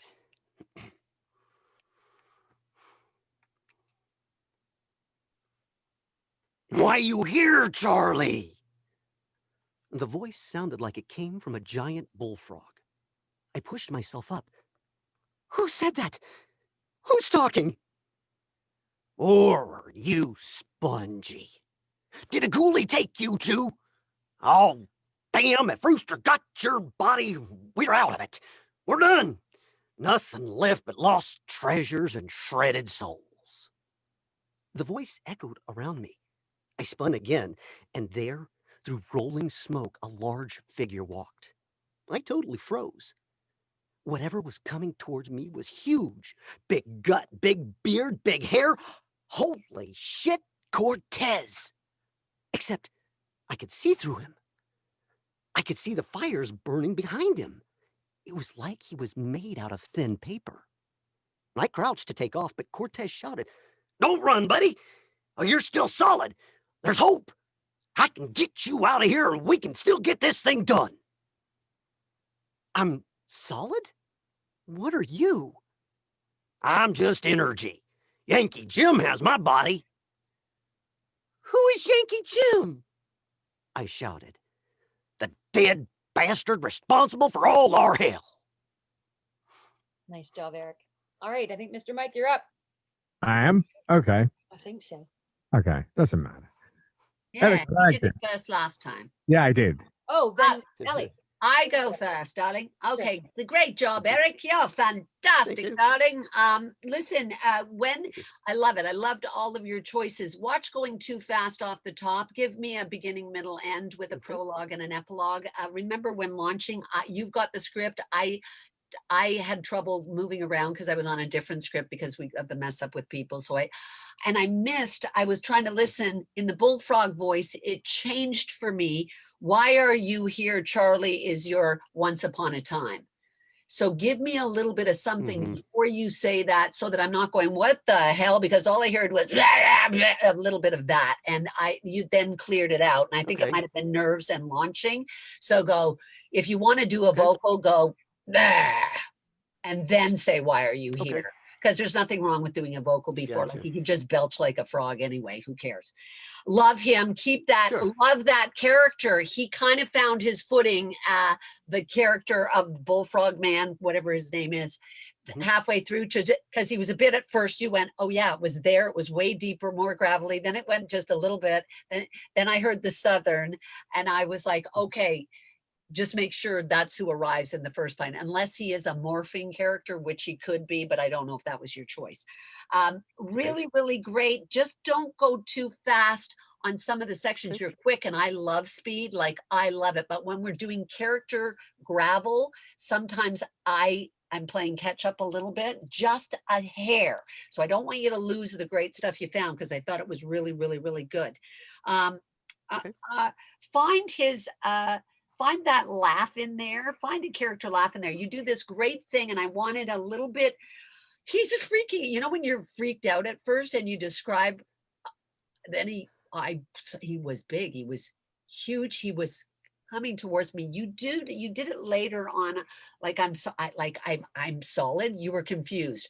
You need to be more confused there, like at the beginning when you're like, what the fuck? You even say, what the we're not able to go, what the fuck is that? You're like, what the, like mess it up a bit, because he's a little bit more, I wanted more dynamic switching in the description of what he's experienced. It was like he's a this, and he's a that, and he's a that, and he's a that, because it kind of had an overall, oh my God, to it. But I think you could have a little bit more fun, because obviously you're capable of it, because you're really good. Just mess it up a bit, sit in it, get really confused, find the funny, and you know, when you're nervous and you get kind of hysterical, I felt like you could have a little bit of a hysterical moment in there, because it's like, it's who and I'm what, and then you can see through the guy. So it's got to escalate towards the climax of, I thought you could afford yourself a little bit of vocal assisting there, and then close it for me. So your last line is, in your audition, leave me a bum, bum, bum, bum moment for me. But I loved it. I thought your character choices were good. Clean up your frog so he arrives on time, and have that fun that you had. Eric, awesome. Excellent. Thank you. Yeah, it was a slow burn again. You know, this was, I mean, obviously it's an audiobook. You know what? I'm going to say a lot of obvious things. But this was, you know, really purely a character passage that you had. You know, it could have been like you know, an animated type of thing, as you know, as opposed to an audiobook. Well, because it was an audiobook, and I think when we do these type of things, and anybody who's looking at the copy, you don't realize that that is the whole thing about an audiobook, is that you're not looking at the copy when you are the person who's listening to the audiobook. That's the whole idea, is that you're not reading what's on the page. And because of that, you have to be real careful about your characters. If you're actually doing the characters, you know, not all audiobooks, they have them do the characters. They're just, you know, reading. Now it seems more and more that people are doing them, doing the accents and stuff, but there has to be, I'm not sure what the word I'm looking, you know, it has to be the same every time you hit it. And it seems like you came in and we weren't really sure. And then you found it. And then when you found it, man, it was great. You know, I was like, oh, he's like a Southern guy. I got it. It was fun. It was great. You know, the other guy, even the words that aren't in quotes, you know, it's really just kind of, you know, two characters there. And I think he was put together. But it took a bit for you to find your footing on Big Froggy there. But once you found him, you know, you nailed it. And you let yourself go enough, which again is, you know, is something that I might talk about, not in an audiobook setting, in an animation type of setting, or a game type of setting, where actors very often are too reserved. They're afraid to really go for it. And you just have to have no, you know, worries, no inhibitions. You really just got to not be afraid to go nuts. And that I don't think is a problem for you. So that definitely helps. Just make sure that your characters are cohesive throughout, for sure. Good stuff. Mr. Thank you. Michael?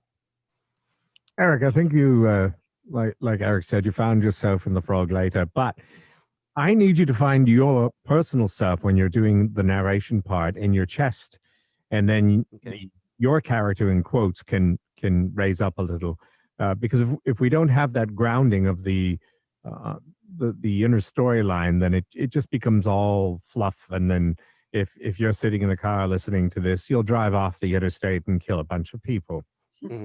So I need you to ground yourself in the chest, in your non-quotation mark stuff, and then you can amp yourself up with the quotation, and like everybody's saying, you've got to lock that frog, lock him in, make a choice off the top and keep it that way the whole way through. So if you're going to have that accent, you've got to keep it. Lock in your frog. That's my I goal know, for right? the night. That's it. That's better than goblin. Oh, yes. Okay. Well. Hey, thank you. So I can't really say much more than what my colleagues have said, because they hit it right on the nail for me as well. I agree with Ellie, especially something to start to get into the frog. It was more of a whoa, where the hell did this come from? And as much as I think, coming in a really grand way can be a very interesting choice, it can also scare the bejesus out of people. I know I'm in a band, and when my drummer does his first hit of the night, I don't care where I am or what I'm doing. I'm like, holy crap. And that's kind of what I felt. It was like one of those holy crap. And I love the idea. And I was going to suggest the same is, it's a frog. So could he be making some frog noises? Could he be sucking on a fly? Could he be choking? There could be something that brings him into the scene. And then I also wrote, I think you're a very good reader. I love hearing you tell me a story. I love your characters. I think you switched from character, all the necessary ingredients that are there, you've got them. So I don't question you at all in this industry. But so directable for me that becomes, I wonder if I could hear you do a complete D voice in this script as well, where when he says, I could see through him, you're in a really great place. I love what you're doing there, but maybe you can throw me for a loop for a second and just, I could see through him, maybe throw that away and just make it really flat for a second. Or I'm not saying that's the right place necessarily. It's just, that's what came to my mind as I heard that part. I thought, I wish he would change and do something different right now all of a sudden. And that was about when I was craving that. Not that you weren't giving variety. I think those people that are newer in the industry, what you heard there was a lot of variety, which is great. We look for that. So it just became very directable. I just wanted one more thing quickly. Who is the guy that he sees to him? Like, I didn't know your relationship to the guy. The man, like, I didn't know, is he a friend? Is he your father? Is he I think if you read the whole book thing, it tells you later on in the thing, but I couldn't tell what exactly your relationship was to the guy when you finally saw him. Never mind him, but he was see-through. So whoever he is, are you close to him? Do you like him? Is he a boob? I didn't know. Okay. Eric, let's have you do it again one more time for us. All right. Whenever you're ready.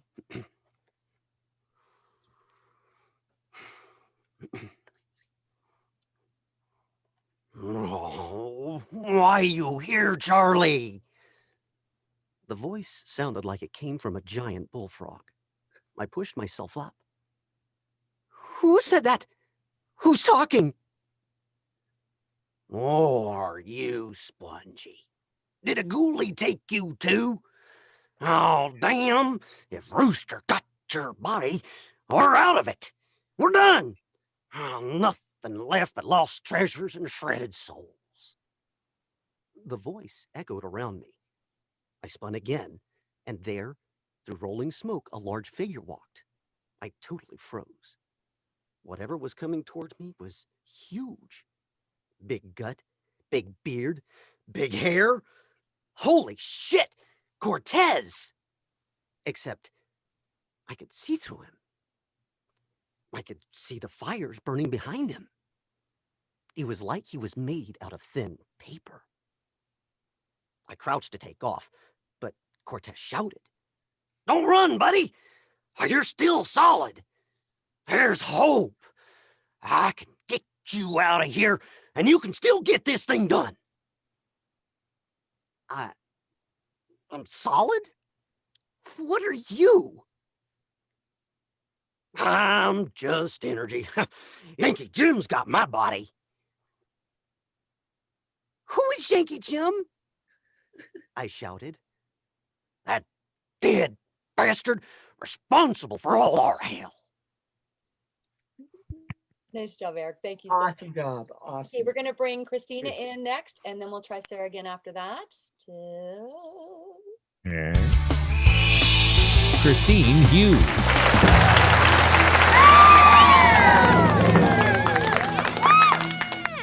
Now, Christine was our top female voted in, and she was the winner of this category for audience votes. So congratulations, Christine.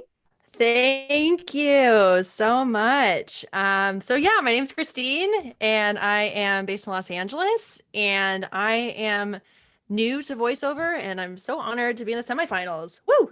Awesome. Hey. Take it away. Yeah. All right.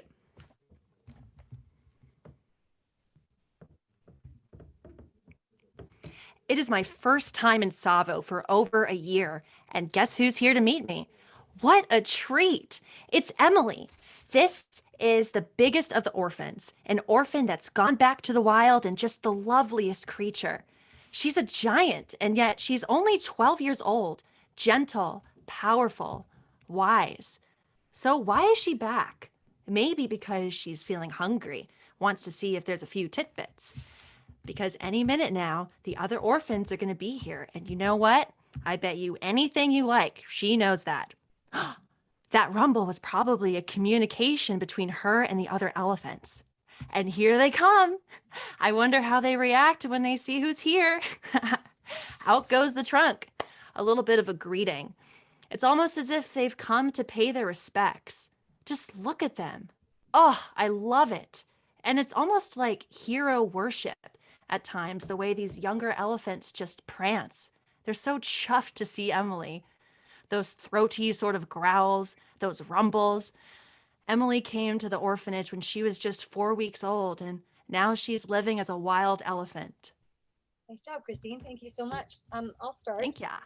I love your voice for the script. I like something about your voice that, and even as I look at you, actually, there, like I could just see you as a safari person going and hanging out with the elephants and really enjoying it. You know, there's just something in your voice that's very lovely for this copy. I think because you're newer, I think it's a bit reflective in the sense that it kind of stays in it. You've got a really nice story that you're telling us, so you're doing a good job of establishing that story. But I don't know, and I do feel you're kind of seeing some things, but I don't know how involved you are in the story intimately. And so I'd like to hear a little more of your intimacy in it. And Christine, that doesn't just mean quiet. There's a little more dynamics that we look for in voice acting so that the moods change. There's more emotional involvement. So there's more change ups that can happen for you. You know, you haven't been there for a year and you're really excited about what's happening. So what I would want you to do is like, just be a little more intimate in it, not like it's my first time and you know it's very announced, here I am, here's my first time, it's my first time back in so long. So try and not speak as perfectly clear and as perfectly projected and all the things. You've got that going on, so you don't have to focus on that at all. And I don't know that that is your focus, but I would like you to get a little sloppier with it. And I don't mean I want you to slur words. I just find it becomes a little bit predictable about where I know you're going with it. So you're not having it as much time to have some embellishments. Have a little more opinion. When you see Emily, how do you feel about Emily? You know, is there a sense of, it's Emily, or is there a sense of, oh, wow, it's Emily? And don't be fooled to think that you're not allowed to add those little sounds. We call them little isms, and there's sounds and things that help us get into emotions and get us into storyline. And they help us take it off the page a little more so it's not consistent. And I think as you grow in your craft, you're going to learn a lot more of that.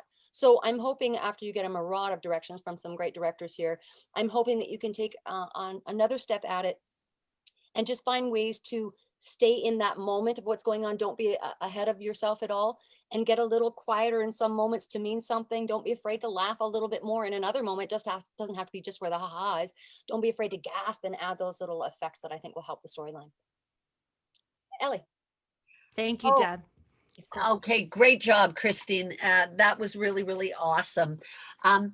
What I wanted to you is, who are you talking to? I wasn't sure. You just felt like you were a little bit, although you did all the things that I would ask for. You had a character laugh. You had a nice vocal as an experiential kind of discovery.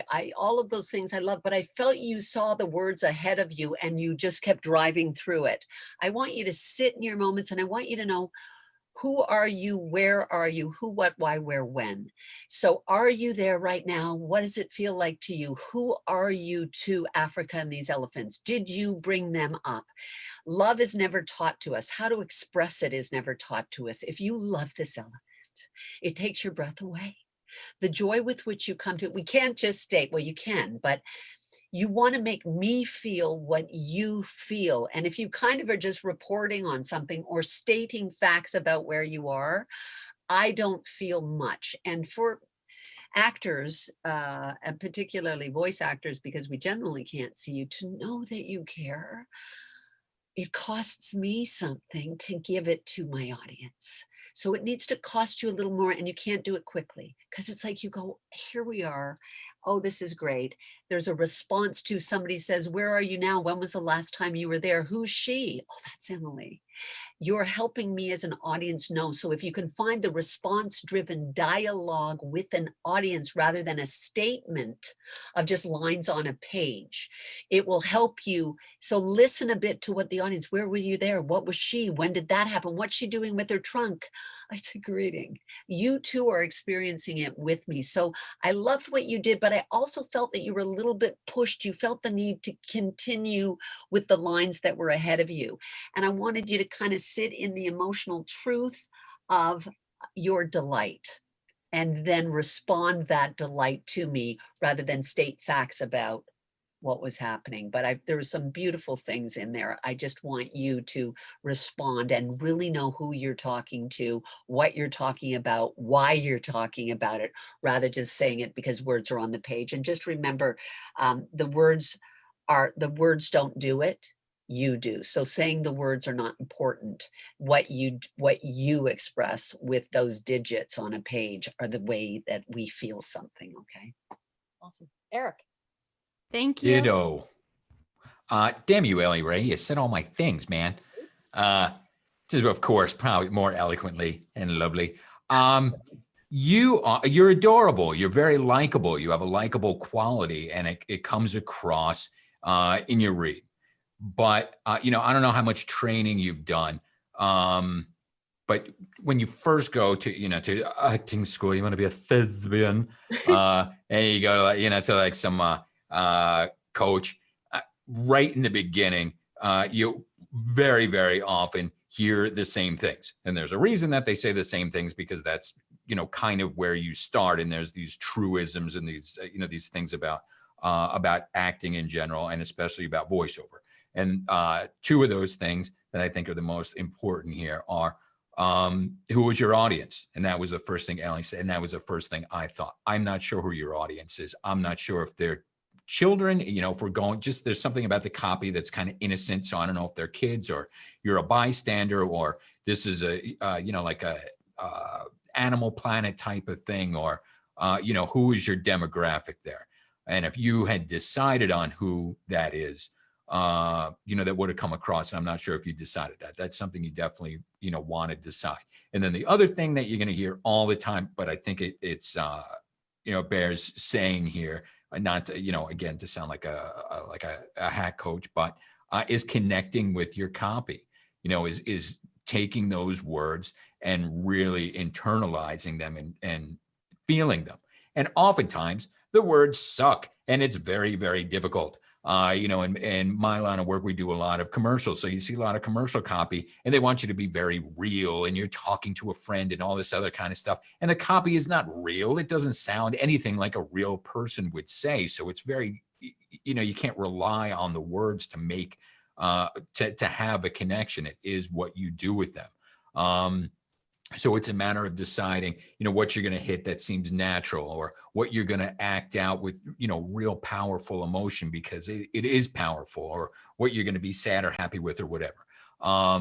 So with all apologies, because it is, such, I'm cognizant that it is beginner coaching, but again, that's where we start, is who is your audience, and how do you connect with that copy and present it to that audience. By no means was that a terrible read. Again, I think you have something innately likable about you that that you brought. But I would have liked if you had made those decisions prior to the read, because I think it would have changed the read and could have improved it. Okay, good stuff. Christine, why don't you have another go at that? Thanks, Eric. Oh, I'm not All going right. What about Mr. Mike? Oh my God, I'm so sorry. I'm so sorry, Mr. Michael. That was so Well, rude. of me, I Mr. am a hack coach, so I'll tell you right away. Christine, you can read. It's great. I don't want to hear you read this because I'm looking at this from a travel documentary point of view, and this person picked up their journal from that travel, starts reading it, and takes us from the words on the page into their mind, how they viewed that moment they were back in Savo and saw Emily, because Emily is the pride. Emily's the thing, and that is what this narrator gravitated to. So take us from that little journal that this person had written and share with us that visual in your mind as you remember how you saw Emily and all those elephants, and I'll let you go ahead and do it. Nice job. Very much worth waiting and interrupting me for. Thank you. Sorry about that. Go ahead, Christine. Thanks, Mr. Mike.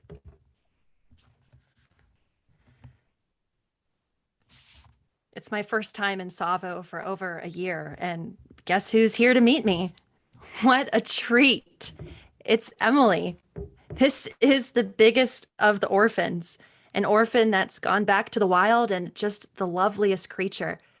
She's a giant, and yet she's only 12 years old, gentle, powerful, wise.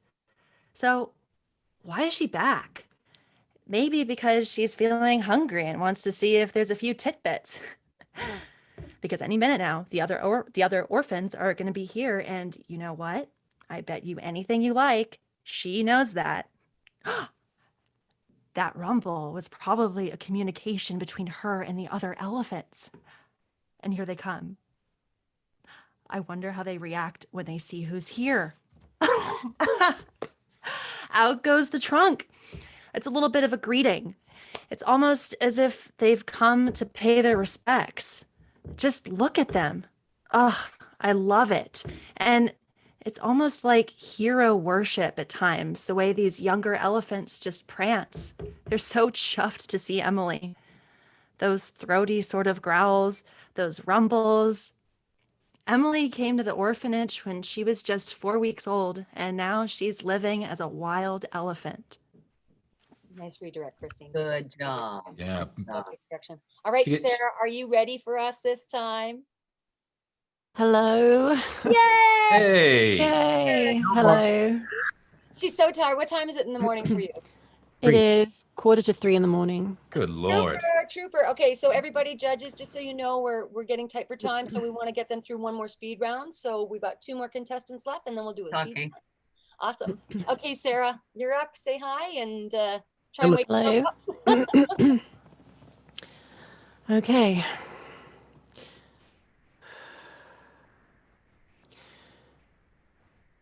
Welcome to the world of Atlantis.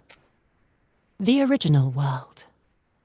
A world that is magnificent, mysterious, harmonious. Man was born there. Man grew up and matured there as a prince heir.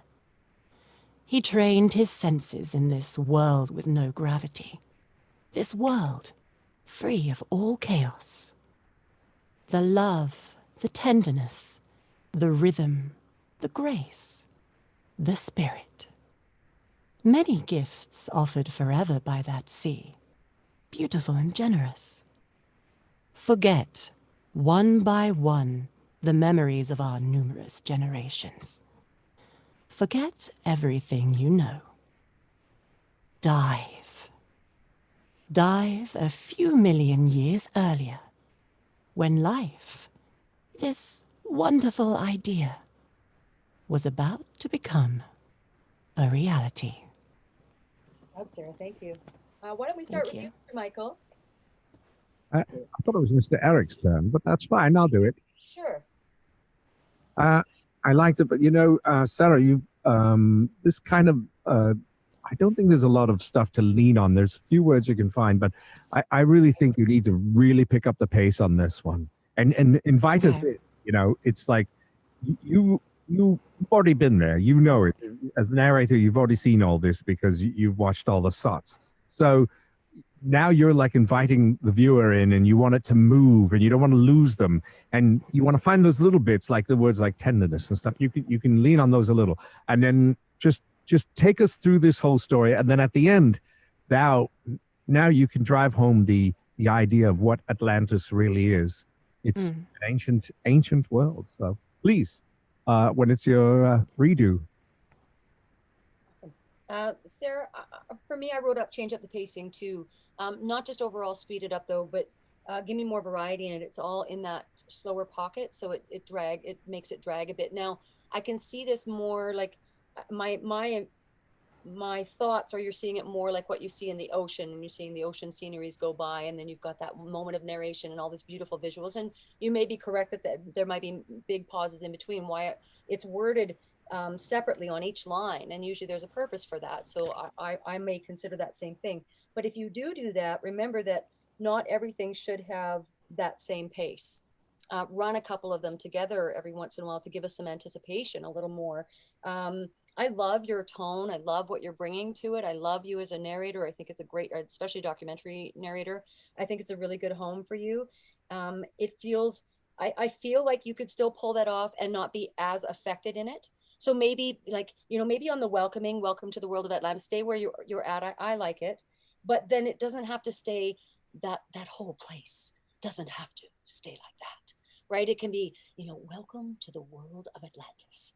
And then the original world, the world that, so you can jump on top of some stuff as well, so that we can move the scenes a little better, so that it's not so evenly paced out. There's a big evenness. So no matter what, guys, whenever you're voicing, any steady rhythm is usually not a welcome thing. You want to try and play around with rhythms and pacings and things like that, so you can change the storyline and drive it differently.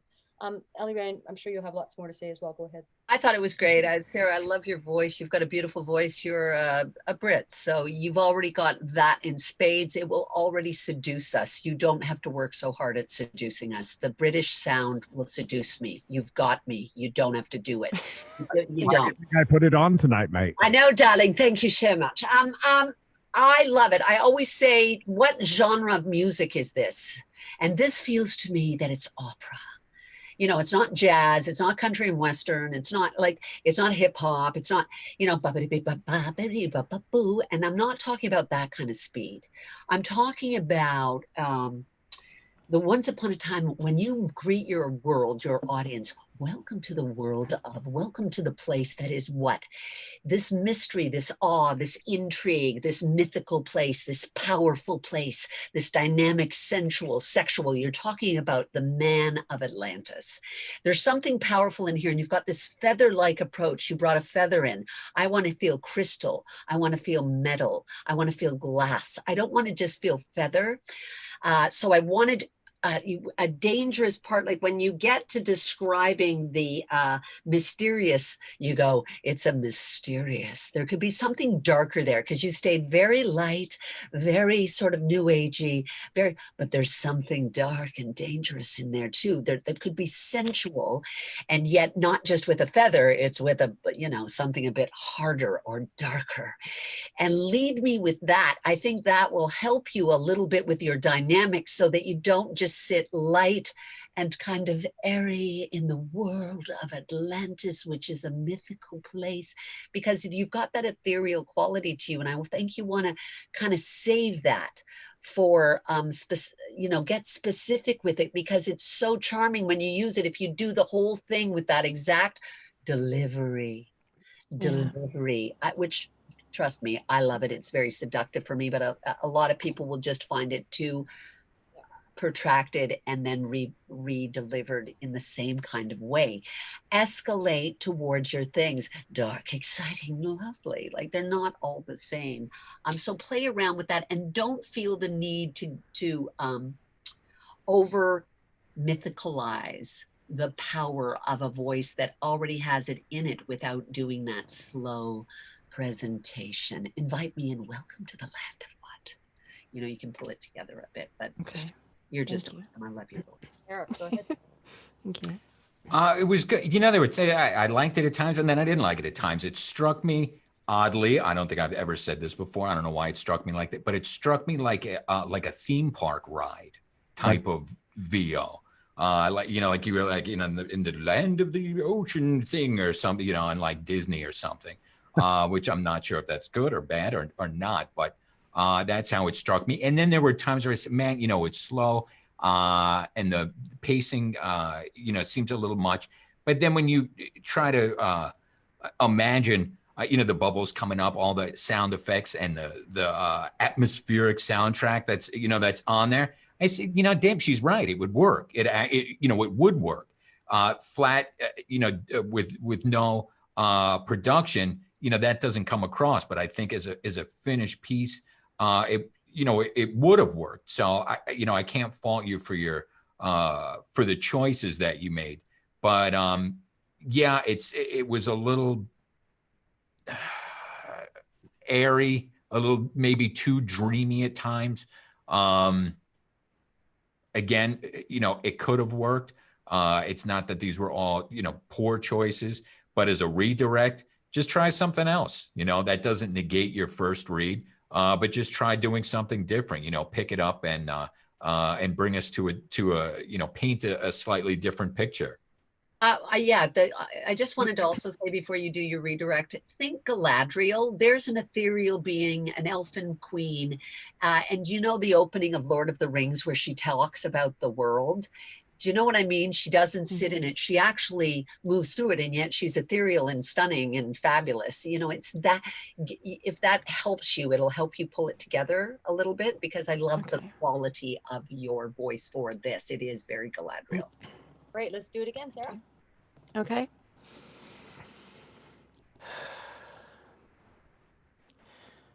Welcome to the world of Atlantis.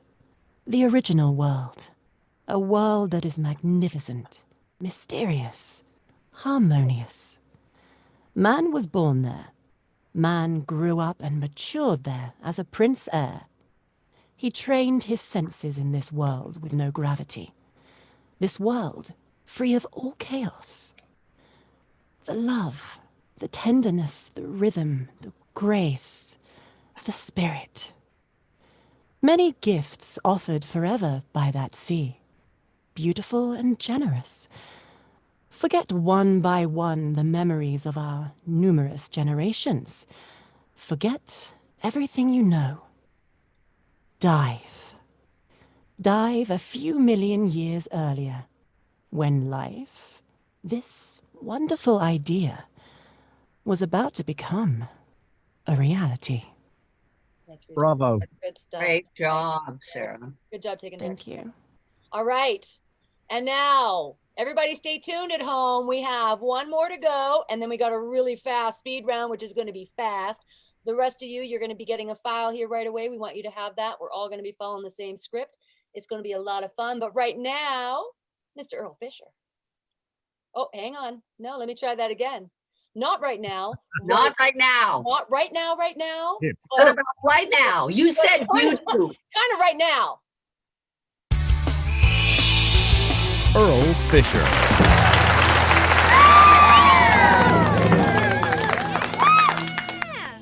I love all those screams because I don't have to do it anymore. Oh, come on, Earl. Welcome back. Yes, hello. I'm Hello, Earl.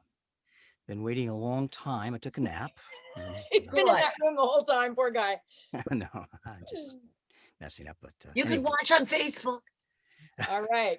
Well, I picked a couple that I thought had a little more personality and weren't as traditional of narration, but we'll see. Great.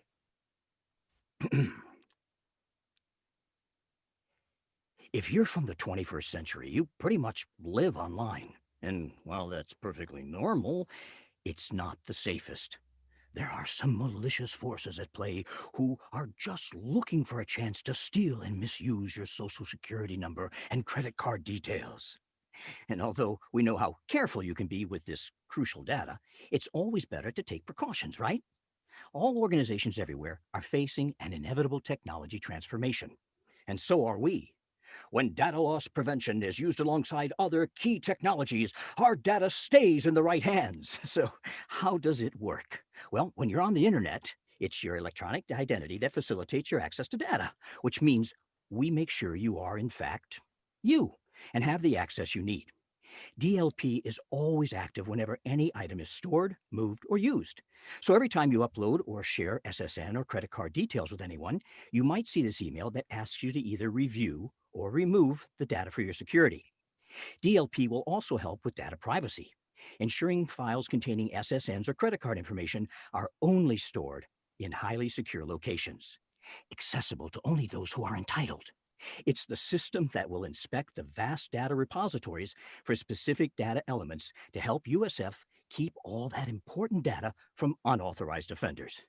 To start off, USF will be protecting Google Drive and email, so you'll know when highly confidential information is found and what to do with it, just like a low fuel indicator on your car. Well, we're here to be a resource in safeguarding practices, so feel free to drop by or contact us if you need any help. Good stuff, Earl. Thank you. Why don't we start with Eric? Seeing how it was supposed to be his turn before. Yikes. Okay. I'm not sure what this is. This is, strikes me as like a, internet explainer type of deal. And you cheated because you got one that has all kinds of direction peppered throughout the whole thing. So you didn't have to make as many choices on your own. But it showed that you can take direction that's written on a page. I mean, when you were asked to be sarcastic, you were sarcastic. When you were suddenly serious, when you were spooky, when you were a social security number, I don't know what that means. All those be the SSN. I'm not. You hear a lot of these things, these explainer type of deals. It's become kind of a bedrock thing for voiceover people. You bang out a few of these in a day, and, $500, $400 a pop or whatever, and they're everywhere. So they're kind of ubiquitous. Normally, you don't hear them so acted. I was going to say overacted, but that, obviously has negative connotations. This was a bit much, but it was asked for, and the customer is always right because their name is at the top of the check. And so they were very clear here with what they wanted. It was presented clearly, I'm not sure if the folks at home could see the copy, but everything that you were asked to do, you did. So I can't really fault you. Right. Ellie, do you want to go next? Yeah, sure. Earl, you're awesome. Like you're really, really awesome. I'm just in a direction mode now, so I've got to watch it because it's just me just goofing around. Make sure you do set up what the product is. It kind of flew by. Like you can move at a speed with a lot of copy, and you can zoom through it. And I would love to see you. I can't believe I'm going to say this. Not slow down overall, but find your moments where you drop out. Find your moments where you decrescendo. Find your moments where you just retard slightly so that everything may get a staccato because you need it. Like we never do that kind of thing, but what it does is it changes the rhythm for me because you launched and you went from the very beginning to the end. It was moving like a freight train, and I would love for you to just go because elongate on a vowel so you lead me a little bit more because it's an explainer. You don't have to go fast. There's no time. It doesn't matter. Like, for me, I don't see anywhere where it says you got to get this going within our time limit of a minute. Yes, I was conscious of that. I understand that, but and for me, I still believe that you can massage that so you have those moments, Deb. I also would like to see you do, okay, there's you with your personality, which I've seen before prior to tonight. I would do a redirect. You know how everything is dead, dry, like the reads now in 2020, everybody's like an AI. They're like a dead person. They're like cool, removed. I have no personality. I only have disdain, lethargy, and I fucking hate everybody. So that's how the reads are all going right now. If you listen, it's really cool. And it is almost digital. People don't know what communication is. They don't know what acting is. They don't feel anything because they're dead inside. The world is dead inside. So if you're 20 and under, you're dead usually. This is what I've noticed. So what I'm going to do is go to that kind of cool, dry, it doesn't require any energy. I'm used to being on my devices where you can talk like this. And it doesn't mean that you can't imitate and you can't be sarcastic and you can't take the piss and you can't have fun, but they don't know how to show it because they don't have the energy because there's no emoji. for them to show. So you might want to just come to the copy with that kind of Deadville and see what happens if you just go, because maybe data loss prevention is going to save your ass. I don't know. I'm just saying, as something in a redirect, show me something 360 degrees different, and make sure that when you say data loss prevention, which is what you're selling, like seriously, you're talking about data. Anybody who talks about data and communication are like everybody in the IT world right now, which is about as interesting as balls. Like, it's like, what? Who cares? Data loss prevention. I don't want to lose my data because my whole life is on there and all the people I'm dating is on there. So, you know what, just set it up for me a little bit more, because it flew by and it is the product amidst all of the sarcasm and the whatever. Bring me cool. Bring me that cool dead guy, dry, rye. I don't know what to feel. Right. Hello. Hello. Thank you. Right. Okay. So I'm with pretty much what Eric and Ellie said. So what I want from you on this one, my friend, is I don't want any of the stuff in the parentheses. I want you to forget all this and just read it as you. That's what I want. I want to hear the real you, because you can read. And I think, you know, if I was, you know, working on this, I would have beaten the writer with a small rubber hammer or solve the problem. So yeah, I don't want to see any of these directions. I want you to just look at it. Don't worry about the superhero bullshit, you know, just do your thing. Cause like, we don't need it. This is like really badly done. So, and I know we've all read a bunch of these and it's horrible. So let's just hear you. Would you not do the deadpan thing that Ellie was suggesting? You can, but just pick and choose where you want to put it. Don't do it because it's written there or No. But I mean, as an overall tenor. Like the sarcastic tone one. You don't need that. Everybody knows you have to take care. Otherwise, you'll get what happened to me, and we won't talk about that Social Security number. But anyway, young Deb will now forcefully confine you to the. Yeah, I think we all have the same thought. What's great though is you matched what the client asked for. The client in this asked for sound casual, quirky, and yet informative and friendly, funny tone with very light sarcasm. And I think he nailed that. I think that was great. And so if that's what the character's looking for, Earl, I think you're a perfect fit for that copy. So let's say, okay, we were great with that. That's good. You followed the direction. Client's really happy. Now the client's going to pay a whole bunch more instead. And now he wants a more film directed delivery of it. So take it down now, as I understand that is something that's common for you to find, because you're so character driven. There's so much beautiful character that comes out your voice naturally. So we wouldn't expect you in something like this. So what would it be if we do take out all that direction? How would you approach each moment? And that's where I would stay. I would stay right in there. All right. Okay, let's try that again. Nice job, Earl. All right.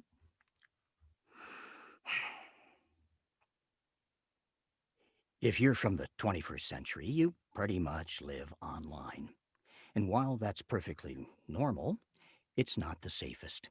There are some malicious forces at play who are just looking for a chance to steal and misuse your Social Security number and credit card details. Although we know how careful you can be with this crucial data, it's always better to take precautions, right? Well, all organizations everywhere are facing an inevitable technology transformation, and so are we. When data loss prevention is used alongside other key technologies, our data stays in the right hands. So how does it work? Well, when you're on the internet, it's your electronic identity that facilitates your access to data, which means we make sure you are, in fact, you and have the access you need. DLP is always active whenever any item is stored, moved, or used. So every time you upload or share SSN or credit card details with anyone, you might see this email that asks you to either review or remove the data for your security. DLP will also help with data privacy, ensuring files containing SSNs or credit card information are only stored in highly secured locations, accessible to only those who are entitled. It's the system that will inspect the vast data repositories for specific data elements to help USF keep all that important data from unauthorized offenders. To start off, USF will be protecting Google Drive and email, so you'll know when highly confidential information is found and what to do with it. Just like a low fuel indicator in your car. Well, we're here to be a resource in safeguarding practices, so feel free to drop by or contact us if you should need any help. Awesome, Earl. The writer just killed himself. Everybody give him a hand. Open up your Good. mics. Awesome. And then you get to do the next one right away. Awesome. Actually, here's what's going to happen though. You're not going to do your guys' scripts. Anna has sent you all a script. Judges, go to your very last script on the page. So page 25 for you guys. It's called Temptation. That's Those of me you and that you. don't have it, Anna will get it to you. So make sure that you guys have that. I am Earl. We're going to start with you. So stay on mic. Do you have the script, Earl? I do, but I have a touch Need a screen minute to open it and stuff. that That's fine. I doesn't know want to everybody- move. Hold on a second. I'll be right back. Everybody will likely need a minute. That's fine. So listen, guys, what we're doing for those of you that are at home, we're almost done. Just hang on. I know we're a little over. We're going to do a speed round. What we found was last week, everybody really loved having the back-to-back comparisons. So what we're going to do is we're going to open up to the gallery view here. So you guys are going to see this gallery view where you see everybody. And each one of them are just going to go bang, bang, bang with a script they did not get ahead of time. And it's all just one script. It's not different variations of genres. So we're going to hear each of them voice a narration category, the script called Temptation. So those of you that are contestants, we need you to go get that. If you're having trouble, just call. And lucky for Rebecca, you get to go last. You get to do all your work. Yeah, we're going to go in the reverse order. So we're going to do our best to go in the reverse order. If you're not ready, then we'll just go on to the next person and come back to you. That's fine. But we want to just do this as fast as we can. Now, that being said, guys, please take time with your script individually. But it's a rip and read, which means you don't get time to practice that and you have to make that work. So like real life. Like real life, it's totally true. So I'm going to announce the speed round here and then we'll get back with Earl. Hopefully he'll be ready for us in just a moment, and bear with me.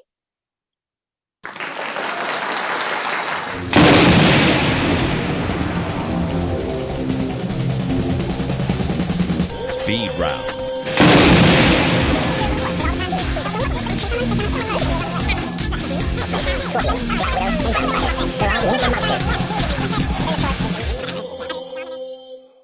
See, it was worth it alone for that. It was amazing awesome. What was that? A microphone? What did Good it? Lord. Woohoo! I thought it was a cigarette. I'm like, what the hell? It's a dancing microphone.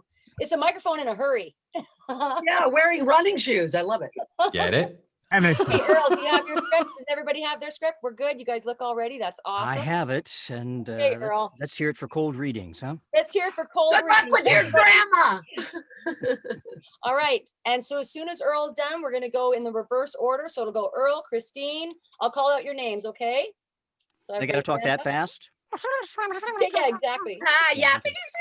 Okay, And there'll be no direction or other than the closing comments. understood. Okay. Whenever you're ready. That's awesome. In the beginning, there was man and there was woman. From that moment on, things have been tricky. Going back to Adam and Eve, temptation has always been a third-party participant in human life. From the time that cavemen wrote on walls, a struggle has ensued. On down through time, the tinge of desire has pumped through the veins of history. In Asia, the Egyptians, the Greeks, the Romans.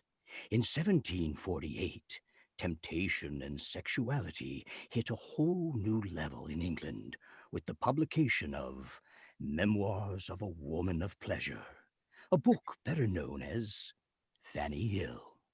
Awesome, Earl. Okay, Christine, you're up. Remember to unmute yourselves, guys. Do when you come up. In the beginning, there was man and there was woman. From that moment on, things have been tricky.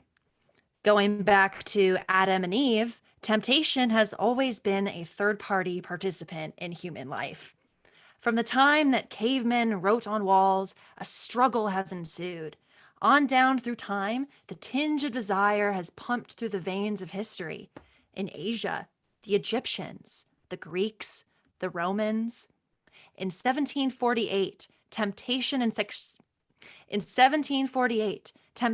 and sexuality hit a whole new level in England with the publication of Memoirs of a Woman of Pleasure, a book better known as Fanny Hill. Awesome. Thank you. Eric, you're up next. In the beginning, there was man and there was woman. And from that moment on, things have been tricky. Going back to Adam and Eve, temptation has always been a third-party participant in human life. From the time that cavemen wrote on walls, a struggle has ensued. On down through time, the tinge of desire has pumped through the veins of history. In Asia, the Egyptians, the Greeks, and the Romans. In 1748, temptation and sexuality hit a whole new level in England with the publication of Memoirs of a Woman of Pleasure, a book better known as Fanny Hill. Awesome. Thank you so much, Eric. Alexander. In the beginning, there was man and there was woman. From that moment on, things have been tricky. Going back to Adam and Eve, temptation has always been a third-party participant in human life. From the time that cavemen wrote on walls, a struggle has ensued.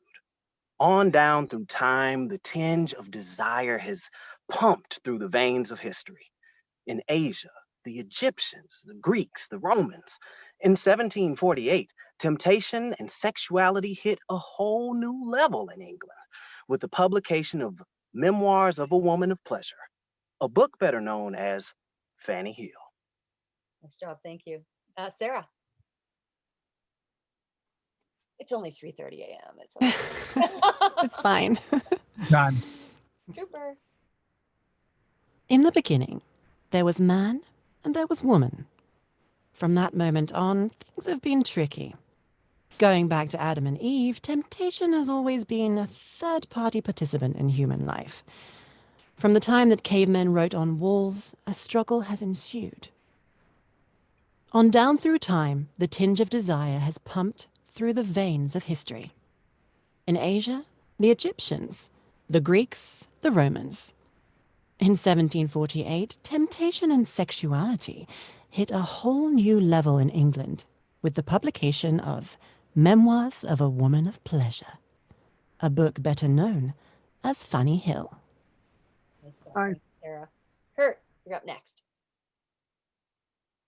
In the beginning, there was man and there was woman. From that moment on, things have been tricky. Going back to Adam and Eve, temptation has always been a third-party participant in human life. From the time that cavemen wrote on walls, a struggle has ensued. On down through time, the tinge of desire has pumped through the veins of history. In Asia, the Egyptians, the Greeks, the Romans. In 1748, temptation and sexuality hit a whole new level in England with the publication of Memoirs of a Woman of Pleasure, a book better known as Fanny Hill. Kurt, Stephen, you're up next. All right. Let's pull it up. In the beginning, there was man and there was woman. From that moment on, things have been tricky. Going back to Adam and Eve, temptation has always been a third-party participant in human life. From the time that cavemen wrote on walls, a struggle has ensued. On down through time, the tinge of desire has pumped through the veins of history. In Asia, the Egyptians, the Greeks, the Romans. In 1748, temptation and sexuality hit a whole new level in England with the publication of Memoirs of a Woman of Pleasure, a book better known as Fanny Hill. Nice stuff, Stephen. Thank you. Paula. In the beginning, there was man and there was woman. From that moment on, things have been tricky. Going back to Adam and Eve, temptation has always been a third-party participant in human life. From the time that caveman wrote on walls, a struggle has ensued. On down through time, the tinge of desire has pumped through the veins of history. In Asia, the Egyptians, the Greeks, the Romans. In 1748, temptation and sexuality hit a whole new level in England with the publication of Memoirs of a Woman of Pleasure, a better book known as Fanny Hill. Nice, thank you. Tom.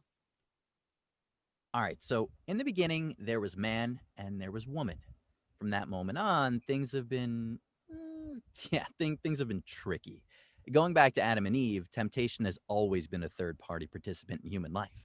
From the time that cavemen wrote on walls, a struggle has ensued. On down through time, the tinge of desire has pumped through the veins of history. In Asia, the Egyptians, the Greeks, the Romans.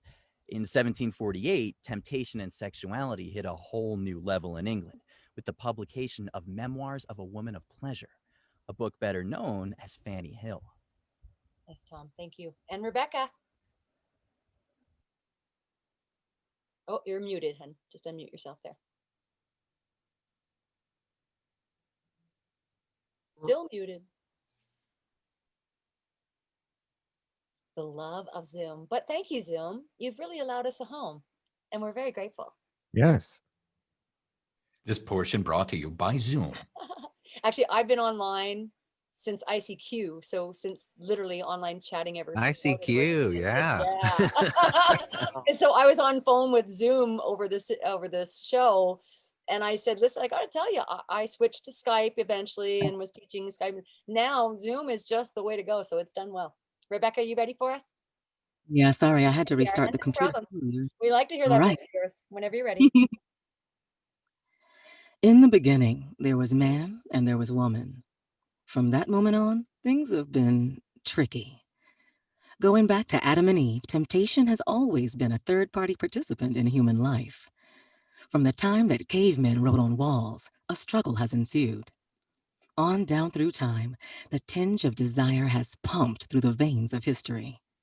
In Asia, the Egyptians, the Greeks, the Romans. In 1748, temptation and sexuality hit a whole new level in England with the publication of Memoirs of a Woman of Pleasure, a book better known as Fanny Hill. Nice I'm job. getting that Hey, book. everybody, open up those microphones. Yeah. Yeah, Good job, everybody.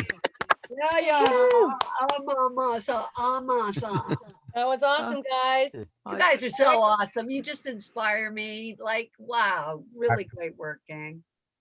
Thank you guys so much for all of you tuning in. Mr. Mike, we're going to have you take us away, and we will show you our closing video. Everybody stay tuned, though, for sure, for our next show next week, next Wednesday, October 21st. It's animation gaming, planned for a long show. It'd be really hard for me to contain Ellie on that one, let me tell you. Planned for a long show, but stick around, guys. Mr. Mike, why don't you take it away, and then I'll close us off with the video. Thank you, Mr. Eric. It was nice to work with you. He's a lovely man. Awesome. Eric, Awesome, mister. We'll see Yeah. you on the weekend. All right, everyone watching at home, just so you know, technology willing, voting will stay open until Monday, October 19th. Are we correct? Right. Winners from the narration in the commercial category will be announced on our website October 22nd by 11:59 p.m. Eastern.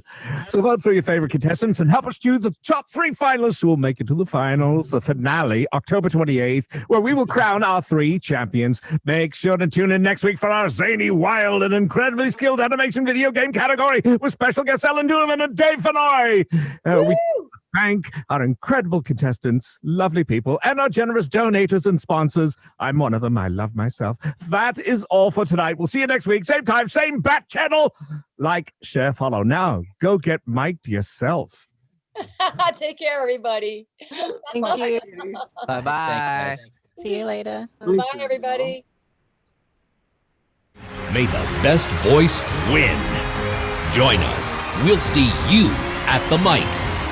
Get mic'd, the ultimate VO survivor.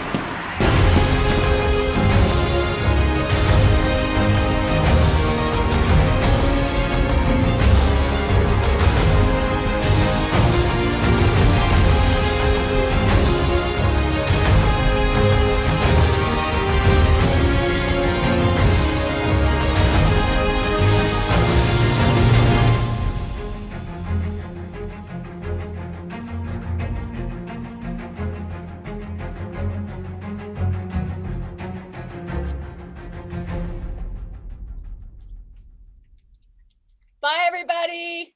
Bye. Good night. Yeah, broadcast tonight or tomorrow, everybody. Yay. Hi, Ellie.